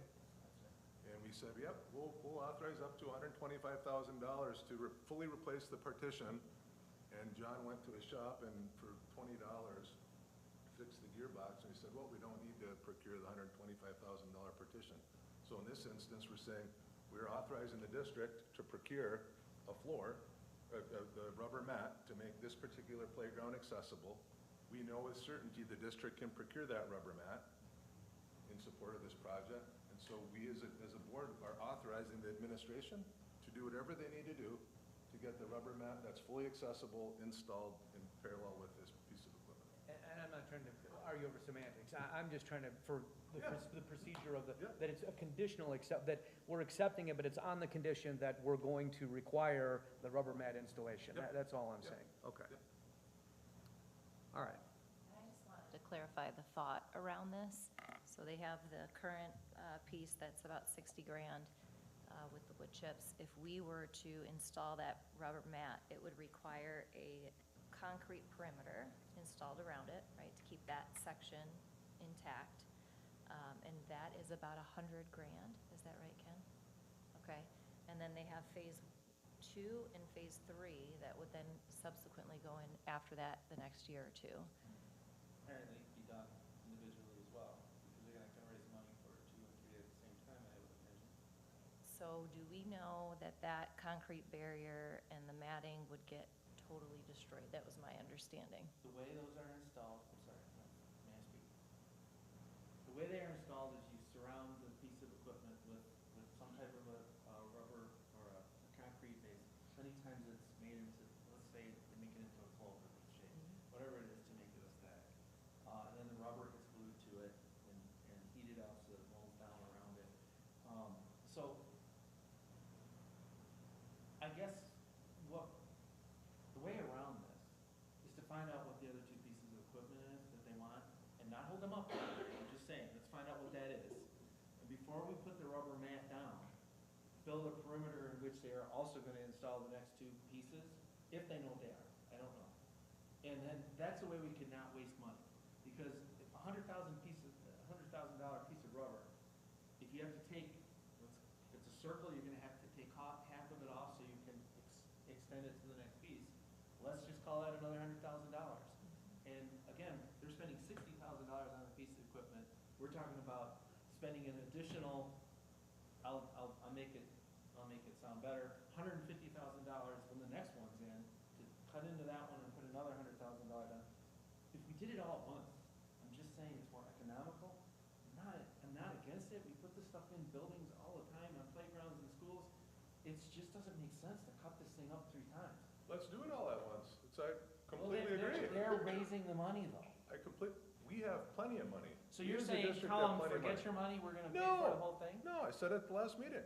No, thank you PTO for your donation. Right. You've initiated what will be a world-class, fully accessible showcase playground that any student in the United States of America would dream of getting up, going to school, and being able to play on as a child. I don't know if that's a piece of equipment that they're installing for $60,000. They're not. But, That's my whole point. So- I agree with you. right, but are we gonna let them build their $60,000 piece of equipment? Or are you saying, no, we're gonna make it this world-class? You just got done saying, if I heard you correctly, I don't want to put words in your mouth, Ken, that Go it ahead. would be your preference to do it right the first time. And I'm agreeing with you. I think I tried to advocate for that last meeting and this meeting. Let's do it right the first time. We have plenty of funding. We most certainly have the backing and support of the PTO who wants to see playgrounds improved at the school. And what a wonderful opportunity to demonstrate a wonderful example for the school and for the community to create a playground that is world-class. For clarity for me. Yeah. We're saying, let them build their $60,000 piece, we're gonna build the other 2 pieces, whatever those are, that are 100% fully accessible, and then do the rubber mat all at the same time. That's what your proposal is? I understand that that's the 3-phase approach that you were describing earlier. Right. When you just said, let's do it right the first time, I was just saying, that's exactly what I want to do. Let's do it right the first time and have a fully accessible playground. Equipment, the rubber mats, everything from the get-go. The concrete bases, do it right. What do we do with their $60,000? Well, so- Roll it into the project. Well, so what I would say is this. That's what I. Would, in terms of Dr. Krebs' amended motion, would you modify it a little further to say, if I understand, to capture what's being discussed here, that, that the donation would be accepted on the condition that the district will support the installation of a rubber mat for this equipment and all the other pieces of equipment when those phases are completed, which would be in earnest fairly soon, but just so it would allow this to move forward. I'm a little unclear on the way you said that, if this would be installed without rubber mat.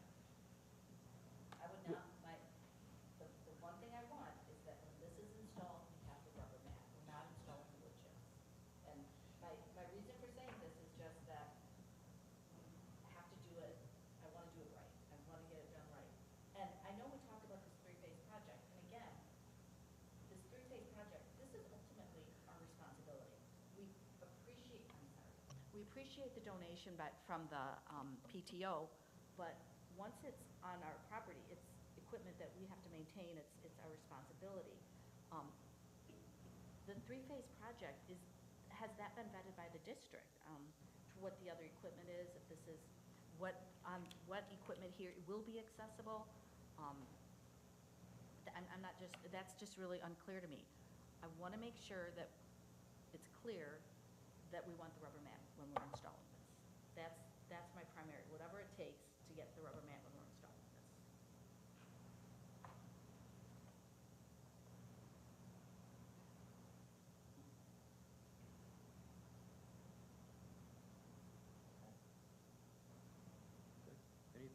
Anything further? Okay, so all those in favor of the amended motion of Dr. Krebs signify by aye. Aye. Any nays? Aye. That passes 6-1. All right. That moves us to item D, the Beck carpet. No, no. That was just on her, the motion to amend my motion. Right, and her amended motion passed. So now we have to vote on that as a board. That was just the motion to amend my motion. Okay. Because I didn't withdraw my motion. I understand. I disagree, but I'm happy to accommodate, so. And So then I we've- would like we've- to, I would like to add an amendment to that motion that we cap the cost. Because right now, we're saying we're gonna do whatever it takes, and I don't think that's fiscally responsible. We should say whatever it takes up to 150, I'm guessing, Ken, you'll know more, $150,000, but we need a cap on that cost. We can't say whatever it takes. So it stays the same. I make a motion to cap the cost at $150,000 for the rubber mat in concrete. Okay. All right, so you have an amended motion to cap it at 150,000. Is there a second? I'll second it. All right. Any discussion? It's just, yes, so it's exactly what we were just about to vote on, we just added a cap. Right, yes.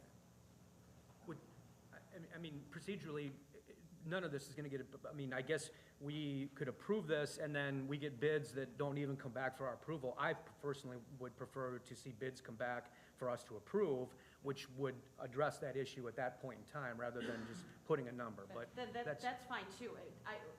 I No, was no, under I the don't think- impression we were moving forward with this at whatever it took. And that scared me. We still have to approve the quote, right? yeah, I mean, that would be my Then- belief. So that's fine. I will withdraw my motion on the cap then.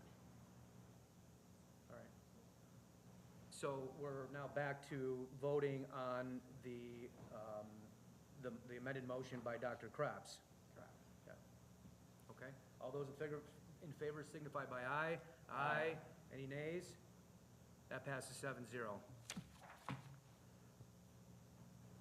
All right, that moves us to item D, the Beck carpet. Mr. Jones. Yes, the district published an RFP to remove and replace the carpeting on the first floor of the Beck building. We did that last month. At mandatory walkthrough, we had 3 vendors show up. Out of those 3 vendors, 2 vendors submitted bids to us, which we opened last week. The winning bid was from Trist Creek Flooring. We interviewed them the day following to make sure that they met all the requirements of the district, which they did. And so we are asking for the board to approve the bid of Trist Creek Flooring of just over $80,000 to replace the carpeting on the first floor of the Beck building. All right, do we have a motion to approve that bid as presented? So moved. Motion by Mr. Stahl, supported by Ms. Urbane. Any discussion? All those in favor signify by aye. Aye. Any nays? That passes 7-0. That moves us to item E, Maltby grade level principal. Mr. Anastasoff. All right, good evening. So quickly, before we get to the recommendation, just to walk the board through the process we went through in selecting this individual, and I did because after the board packets were made was when the decision was finalized to bring forward recommendations, so I did deliver all of you today the resume of the individual as well. So throughout the process, there was 47 internal, external applicants total. Those applications were reviewed. Round one was carried out where 14 candidates were screened in person.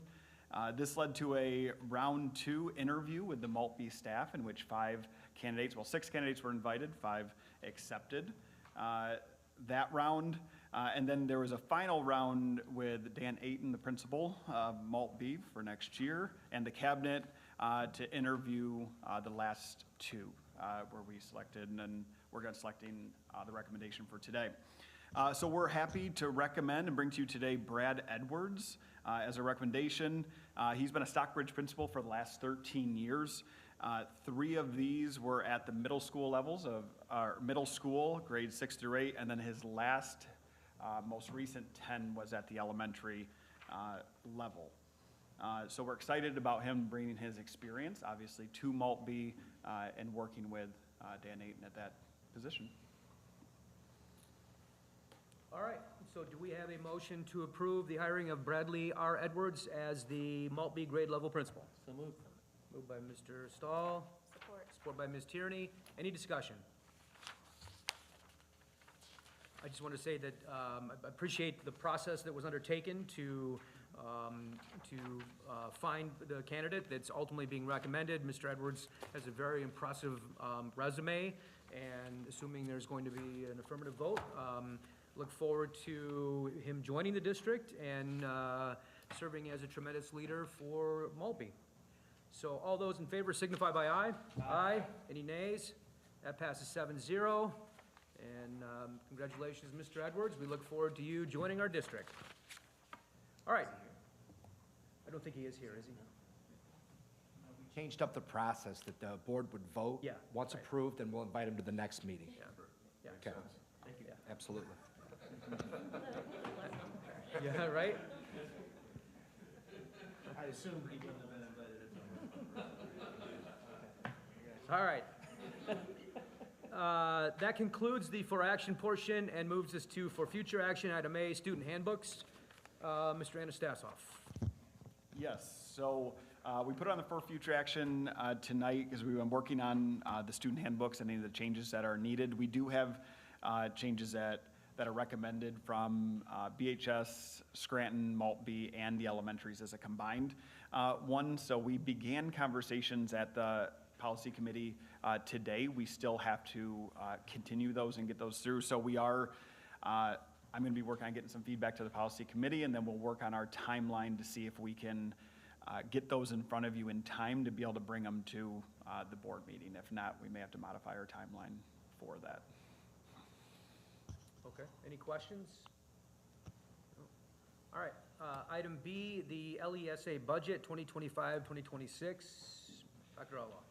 Just a heads up that over the next few weeks, there'll be information that will be coming from the county. It's the annual review of their budget, and there'll be an opportunity for the board to review that. Dr. Huber typically puts together a presentation for board members to walk you through their budget, and then they will present each of the local school district boards of education with a resolution to either support or not support the LESA budget. But that will be coming soon. So at the next meeting, the request will be for this board to consider their budget.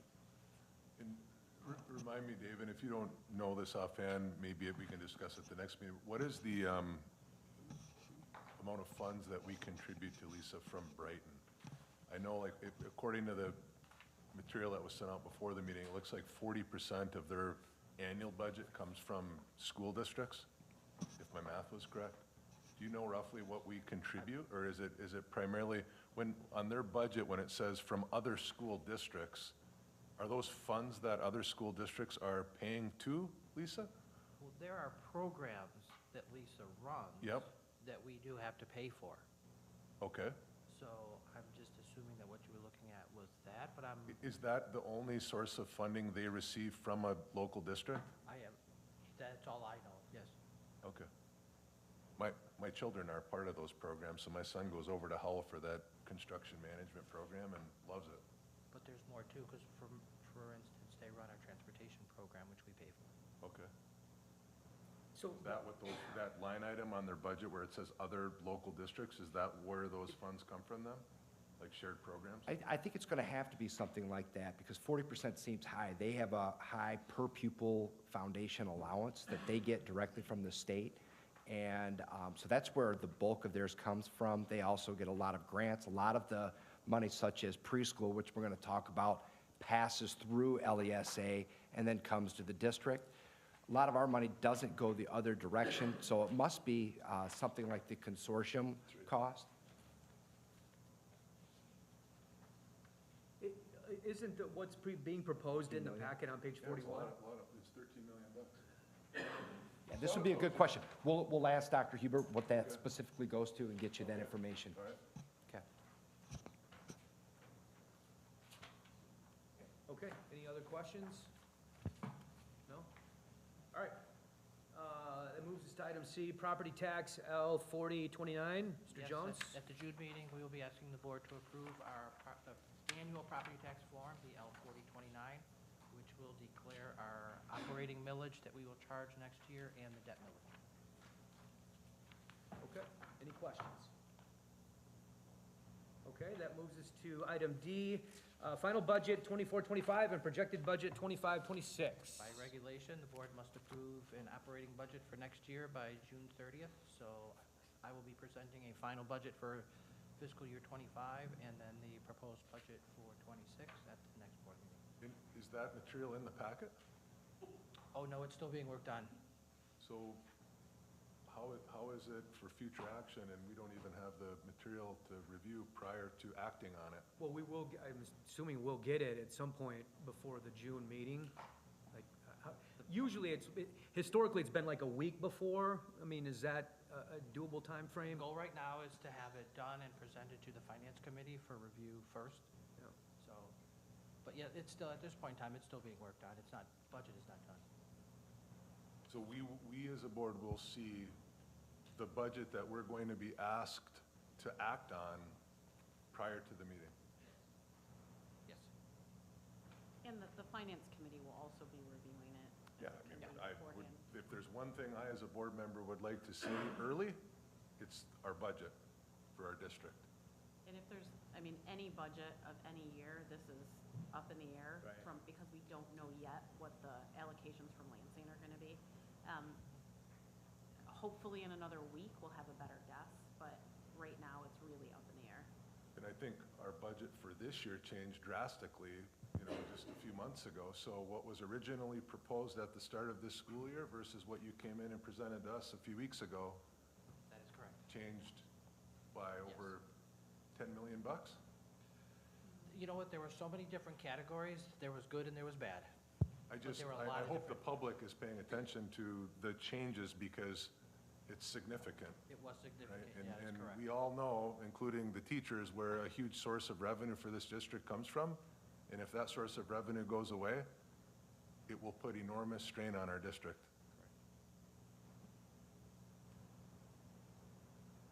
Well, and it also goes back to what is the fundamental flaw in our system, that local districts are obligated to approve a budget Spot at this on. point in time without knowing when the state hasn't made a final decision as to what the revenue is going to be for the local districts. But we have to follow the law, so.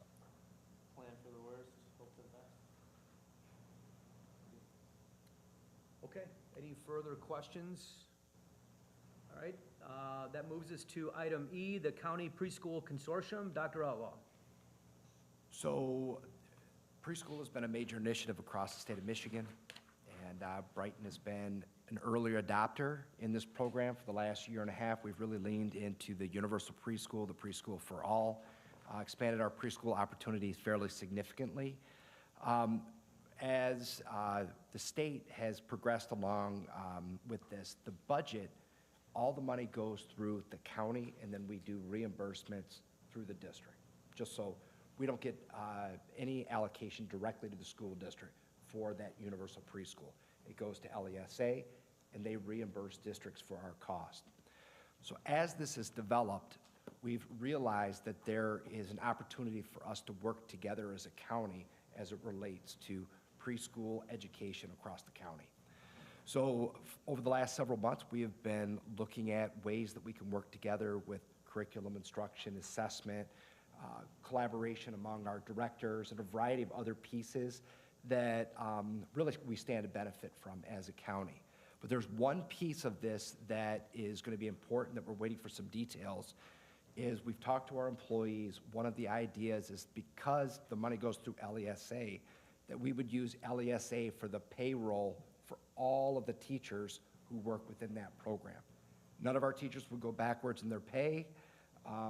There's a nice package. There's details that need to be worked out, but there's going to be an opportunity to have all of the preschool teachers, just for the 4-year-old preschool, be paid through the county for their payroll. I'm going to be coming back to you with a full contract. It's still being worked on, but I wanted to give you a heads up that that contract is going to be coming, and Brighton's participation in this program will require board approval.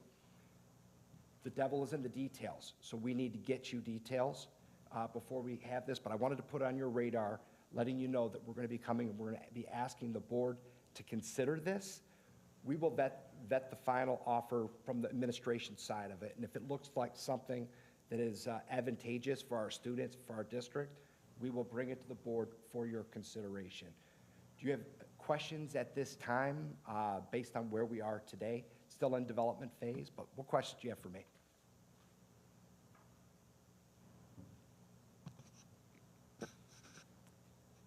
Questions?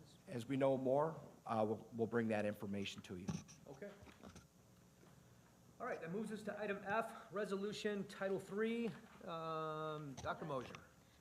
This is nothing new for you guys. Usually it's done in November. At that time, just so you know, we did not have dollars assigned to us, so there was zero balance. This time it's coming a little later with dollars assigned to our district. These are federal money that we asked to relinquish. Just simply, we fund our EL program through district funds, which is partially required, also through our 31A at risk, and we also use Section 41, which is a grant we apply for. We average about 60-some students in our multilingual program. So usually our funds that we have within our district cover our programming costs. All right, any questions? Okay, that moves us to item G, fuel tank removal and installation. Yes, we will be bringing the, we have put together an RFP to do the work. As you recall, we already passed to buy the tanks at a previous board meeting, but now we're doing an RFP to actually do the work to remove the old tanks, 2 tanks at the transportation building, and install those new tanks over the summer. And so the RFP was completed this afternoon. We will be publishing it tomorrow. We will open the bids the week before the next board meeting, and we will bring our selected bidder to the board next month to approve. Okay, any questions? Statement, listen. Sure. I was gonna report this in my board report, however, since it's related. I think it was your request, Mr. Storm, that they asked the second high or lowest bidder as to whether or not they could do anything better. They are now within $3,000 of that bid because they went through a different purchasing agent, and they are still able to get it within 12 weeks. So they did purchase these, and they're at about 12%. Thank you, Ken. That's what I'm here for. Okay, anything further on that item? No? All right, that moves us to item H, the bond application. So, obviously, this has been an ongoing conversation that we have had for now several months. At the last meeting, we essentially reached a consensus that we wanted to move forward with the pursuit of a bond application versus a sinking fund versus doing nothing. In furtherance of that conversation, there has been an evolving working document that reflects the various projects that have been identified as a potential target to be included in the bond application. Many of those items have been on there since last year when we had presentations from transportation, technology, facilities, and more recently, we had solicited feedback from stakeholders and obviously information that, and suggestions that may have arisen by any of the individual board members as well. And so we are now at the point where we have a working document. We still, many of the items that were added in the more recent past as candidates for consideration, there still is not a, there's not cost estimates yet, or good cost estimates that could be included to, you know, essentially enable the board to make an informed decision about, you know, which items are going to be included in a potential bond, and obviously what the costs associated with that. Overlaid with that as well is as part of the application, we as a district will be required to engage a design professional, like architectural firm, and a construction manager. In the last bond, it was IDI was the architectural firm. Clark was our construction manager. We, at the time, going back to the 2018, because of the turnover at the time, we voted at the very last meeting in December of 2018 to identify the scope and then let the process run its course in terms of putting the application together, hiring the construction manager, and that ultimately took a subsequent 5 or 6 months to where we then approved the actual final application that was submitted to the state for that bond. By contrast, in this situation, because of the turnover that we, you know, with the 2 new board members, and obviously the need to provide some additional time to get them up to speed, to look at some of these additional projects, we're a little bit further behind the 8 ball in terms of the timing. I mean, we certainly haven't engaged at this point the construction management firm, which back then we hadn't either. We had, at this point in time, in the 2018, we had engaged IDI. They were working as a consultant with the district in putting together the application.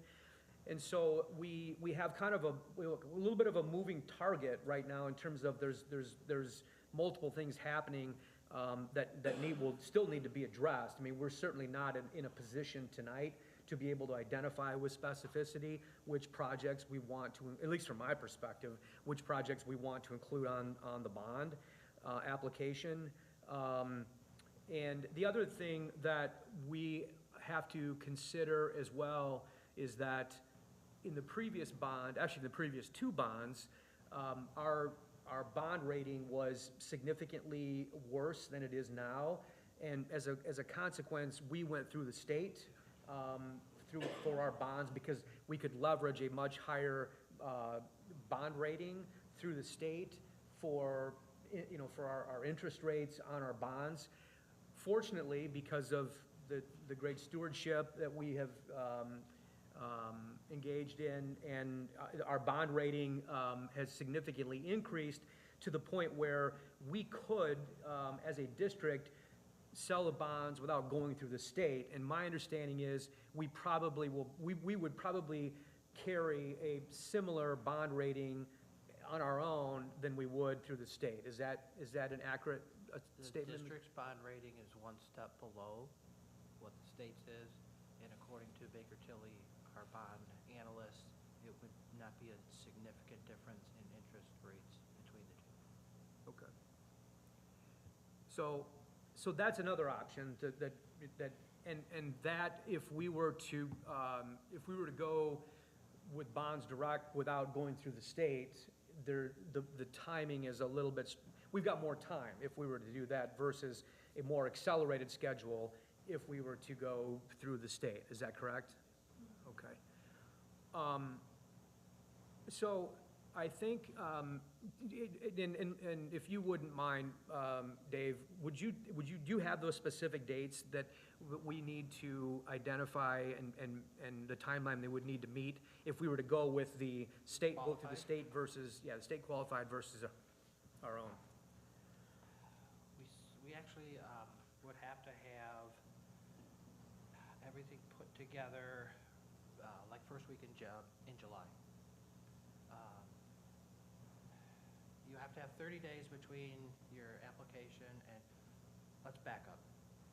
We have to, by August 11th, whether we go qualified or non-qualified, the board has to designate whether we're going to go, they have to name that they're going to do an election and the language that's going to be on the ballot. For the November election. In order to make November, that Right. all this is assuming to get to Right. November. So back up, you have to have 30 days in between when if you're going qualified, you have to have 30 days between getting your application approved and reviewed by the state, which, backing up that, we would have to have all that done basically the first week in July. And what is the turnaround time typically, or is there a typical turnaround time between the time that the application is actually submitted to the Department of Treasury? Has to be 3 days. Okay. All right. So from a timeline standpoint, if we were going to go with the state, we basically would need to approve the actual application itself as a board. We'd probably have to have a special meeting at some point in late June. So that gives us about, 5 weeks? If we were to continue down that path.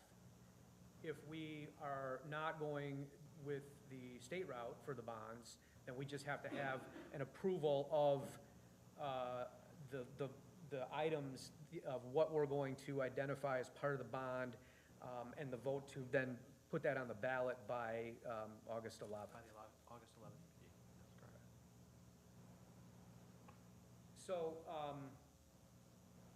So that's where we are. And I think that if it's the desire of the board to continue forward in pursuit of putting this on the ballot in November, then I think, number one, we're going to have to continue working on identifying potential costs with the list that has been put together, some of which already have costs, but there are some that aren't. I think for the benefit of the administration, in my opinion, is that it would be helpful if, that we did this also in the past bond as well, where we could identify, each board member could identify to the administration sort of like these items I would consider to be a priority to include on the bond. These would be a list of the potential projects that I could support but wouldn't necessarily be a priority. These are the ones, if there are any, that I would not support, that I do not believe should go on the bond. I think that it would be very helpful to the process for the each board member to email Dr. Outlaw with that type of a list, because if after receiving that feedback, if there are one or more items, whatever it is, that are there's more than a majority that are not going to want that on their, on the ballot, then it doesn't make sense, at least at this juncture, for the sake of time, to continue down that road and we can obviously still talk about it at the next meeting as to what's been on the list and what has not been. But for prioritizing the administration's time, they can focus on honing in on the cost estimates for those items that have identified certainly as a priority, and then secondarily those that a board member would be supportive of but would need further discussion and obviously would be impacted by what the ultimate scope of the bond would be. So that would be action item number one. If everyone is on board with that approach, I would recommend that communication be sent by each board member by, if you could do it by a week from today, that would be great, so that communication could be sent back to the administration. Second, then, I think what we need to do is start planning for the... Can I stop just a second to go back to that communication? Sure. Can we just do that in the Google Doc and not send individual emails? Can we just indicate in the Google Doc? Well, my only concern is I don't want there to be a single Google Doc that it would be considered a deliberation for Open Meetings Act. Yeah. If it's... There can't be. Right. That's why I think it's just, if it's an individual, they're going to be able to obviously pull together the information fairly quickly. But that'd be my reservation. I just don't think we can do that. Okay. Um, Can I just ask? Sure. Just another point of clarification. So this is working from that list, the capital projects list, with many things that we really don't have cost estimates for. So these are just ideas of things that we think we would support in a bond as opposed to, because that can change, right? Depending on what kind of scope or dollar value gets assigned to them, in my opinion, maybe. Just, that's me personally, but prioritizing, that would have some impact. So this is really a first cut at what we think the district needs without necessarily knowing the dollars associated with it.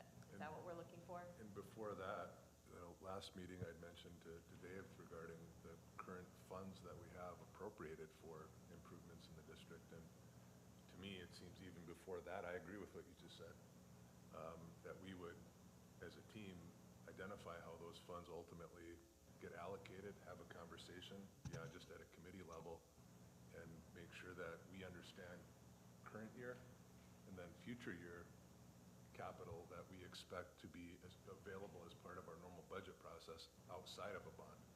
Correct, and it's also important to keep in mind there are requirements of how you can spend bond dollars. Right. And so as we look at our capital projects, there are some capital projects that will not qualify to be paid with a bond, so. So I guess where are we in that, you know, to Ms. Mark's comment, like where are we at in that process? Because it seems to me that that would be step one, and then step two would be, okay, after we utilize available capital, here's what we believe we need in addition, plus the request for a bond. So at this point in time, since we're still accumulating projects, we will, well, I would assume you would make that determination after we have all the projects identified, and then see which category does the whether board they agree would with that? qualify as bond or not. And then those that don't qualify for a bond, then we can say, let's apply them to the capital project fund. Sounds good.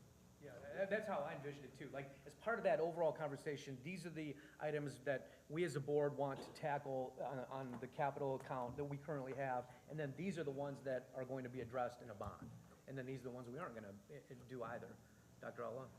Just to add, I think, number one, we need to know the board wants to proceed. But the immediate after that, we need to get a construction manager. Well, that was my second point that I was starting to Because we make. cannot get pricing, and we need advice. We need them to help us, guide us through this project of what should go in what pot. So just Yeah, wanted to. that's what I was starting to address Thank then, you. is the second phase, is that we have to move forward with the engagement and of an architect and for the construction manager.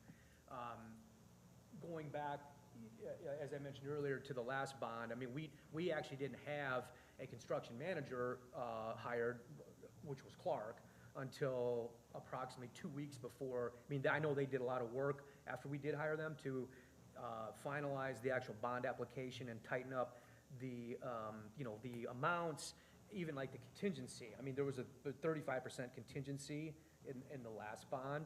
So, you know, there's those type of things that we're gonna need to get feedback from, you know, from them.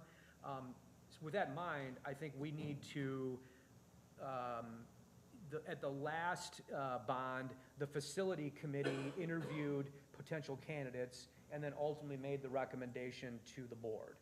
I think that it would be appropriate to utilize that same process.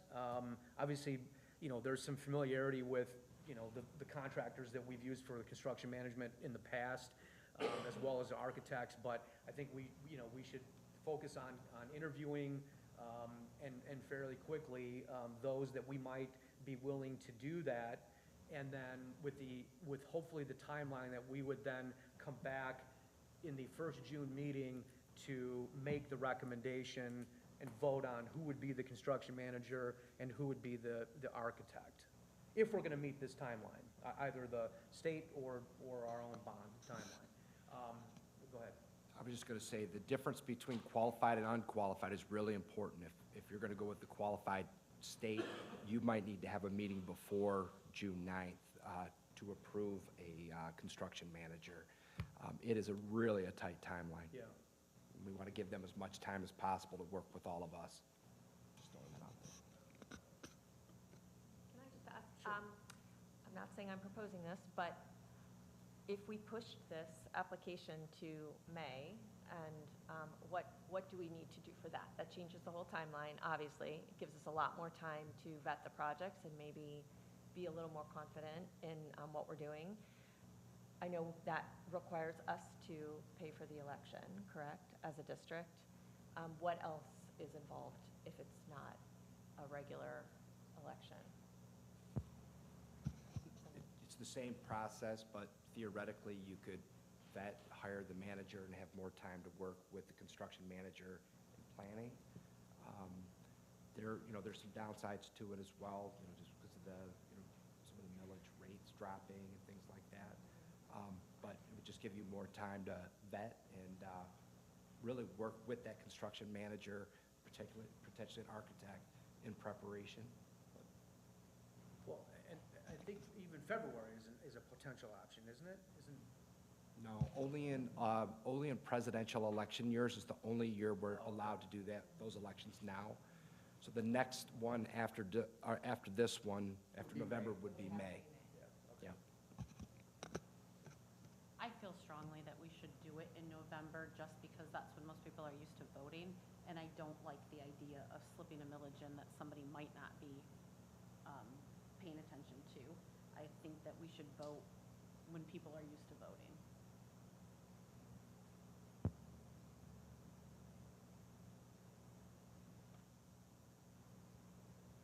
So, in any event, just to close the loop on the hiring of a construction manager and an architect, so if that's going to be, if we're going to still move forward for putting it on the November ballot, we'll need to organize that. Frankly, I think it could even be an ad hoc committee of a representative from the facilities committee, a representative from finance, representative from policy. We could do an ad hoc committee consisting of one of those members of each of the committees, and then move forward in earnest, and hopefully maybe even line up some interviews before the end of May.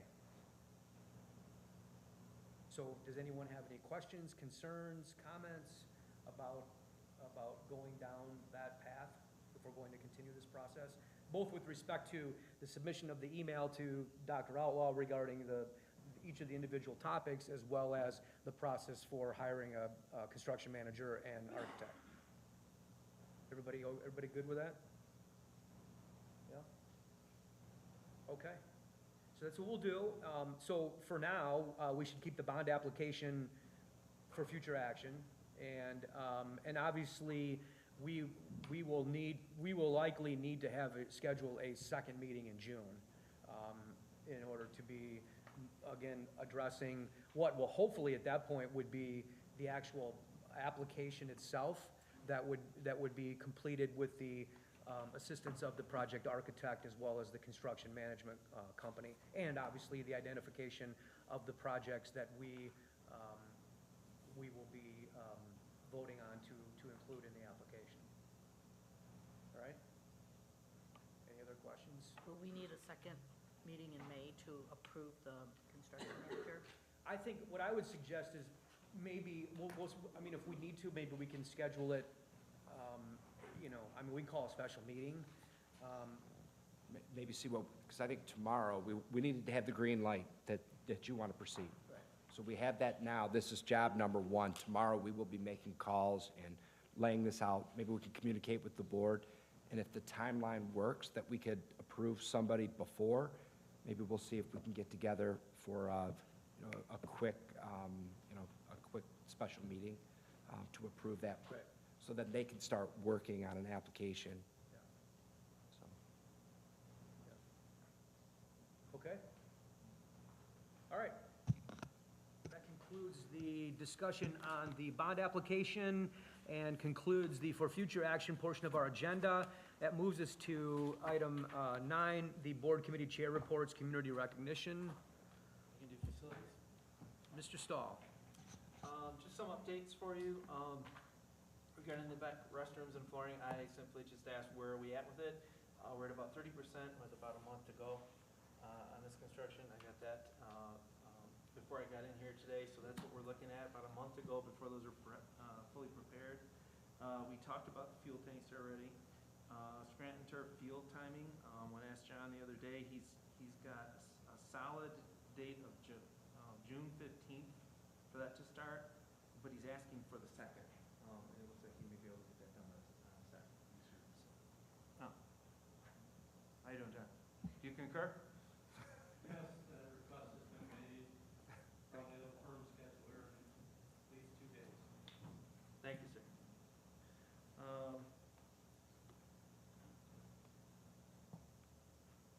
Multi-wall, that will start after school is out.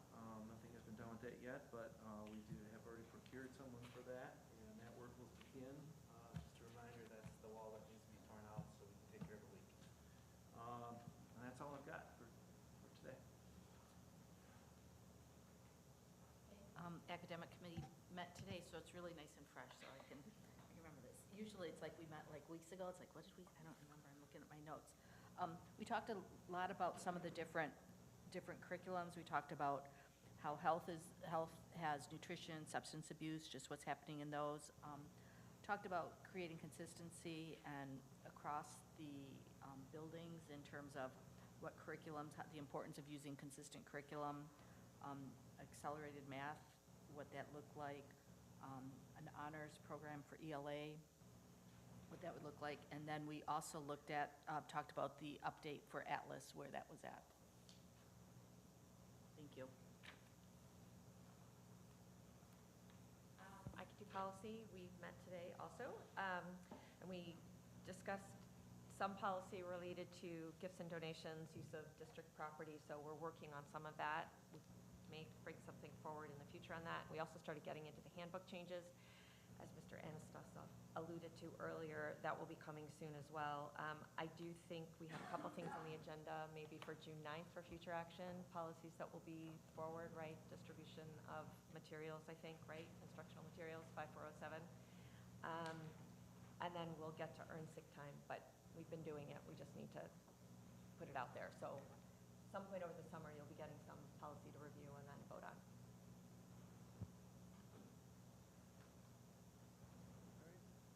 Anything further? Mr. Storm?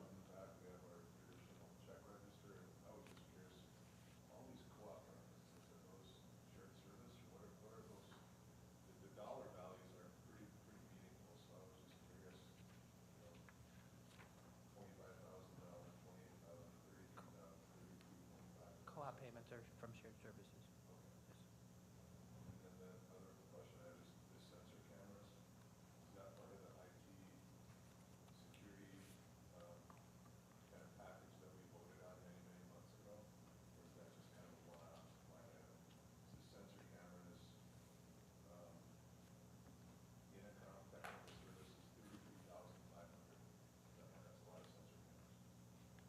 You know what, I'd have to find out, I'm not sure.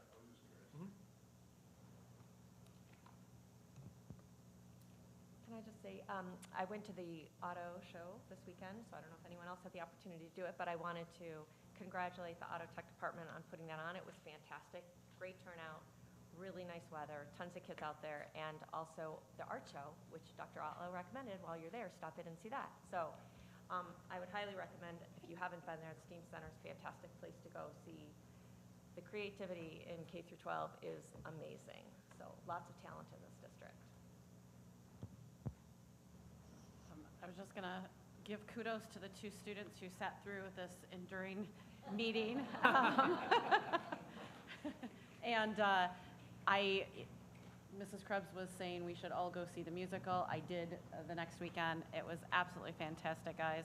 I'm so proud of the talent that we have in this district, from, you know, the acting and the singing, the set building, the costumes, everything was amazing. And congratulations on the Sutton Foster nomination.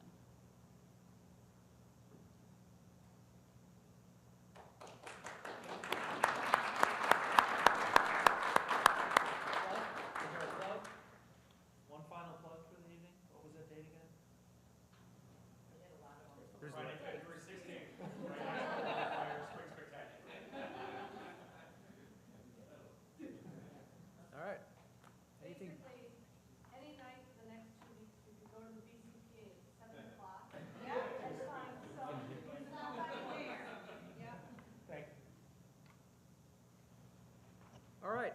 that concludes everything on our agenda this evening. Thank you to everyone who is here this evening. We appreciate your input on these very important topics and listening intently for our robust discussions. And we will be back again, maybe before the end of the month, but certainly our next meeting is June 9th at 7 p.m., and this meeting is adjourned.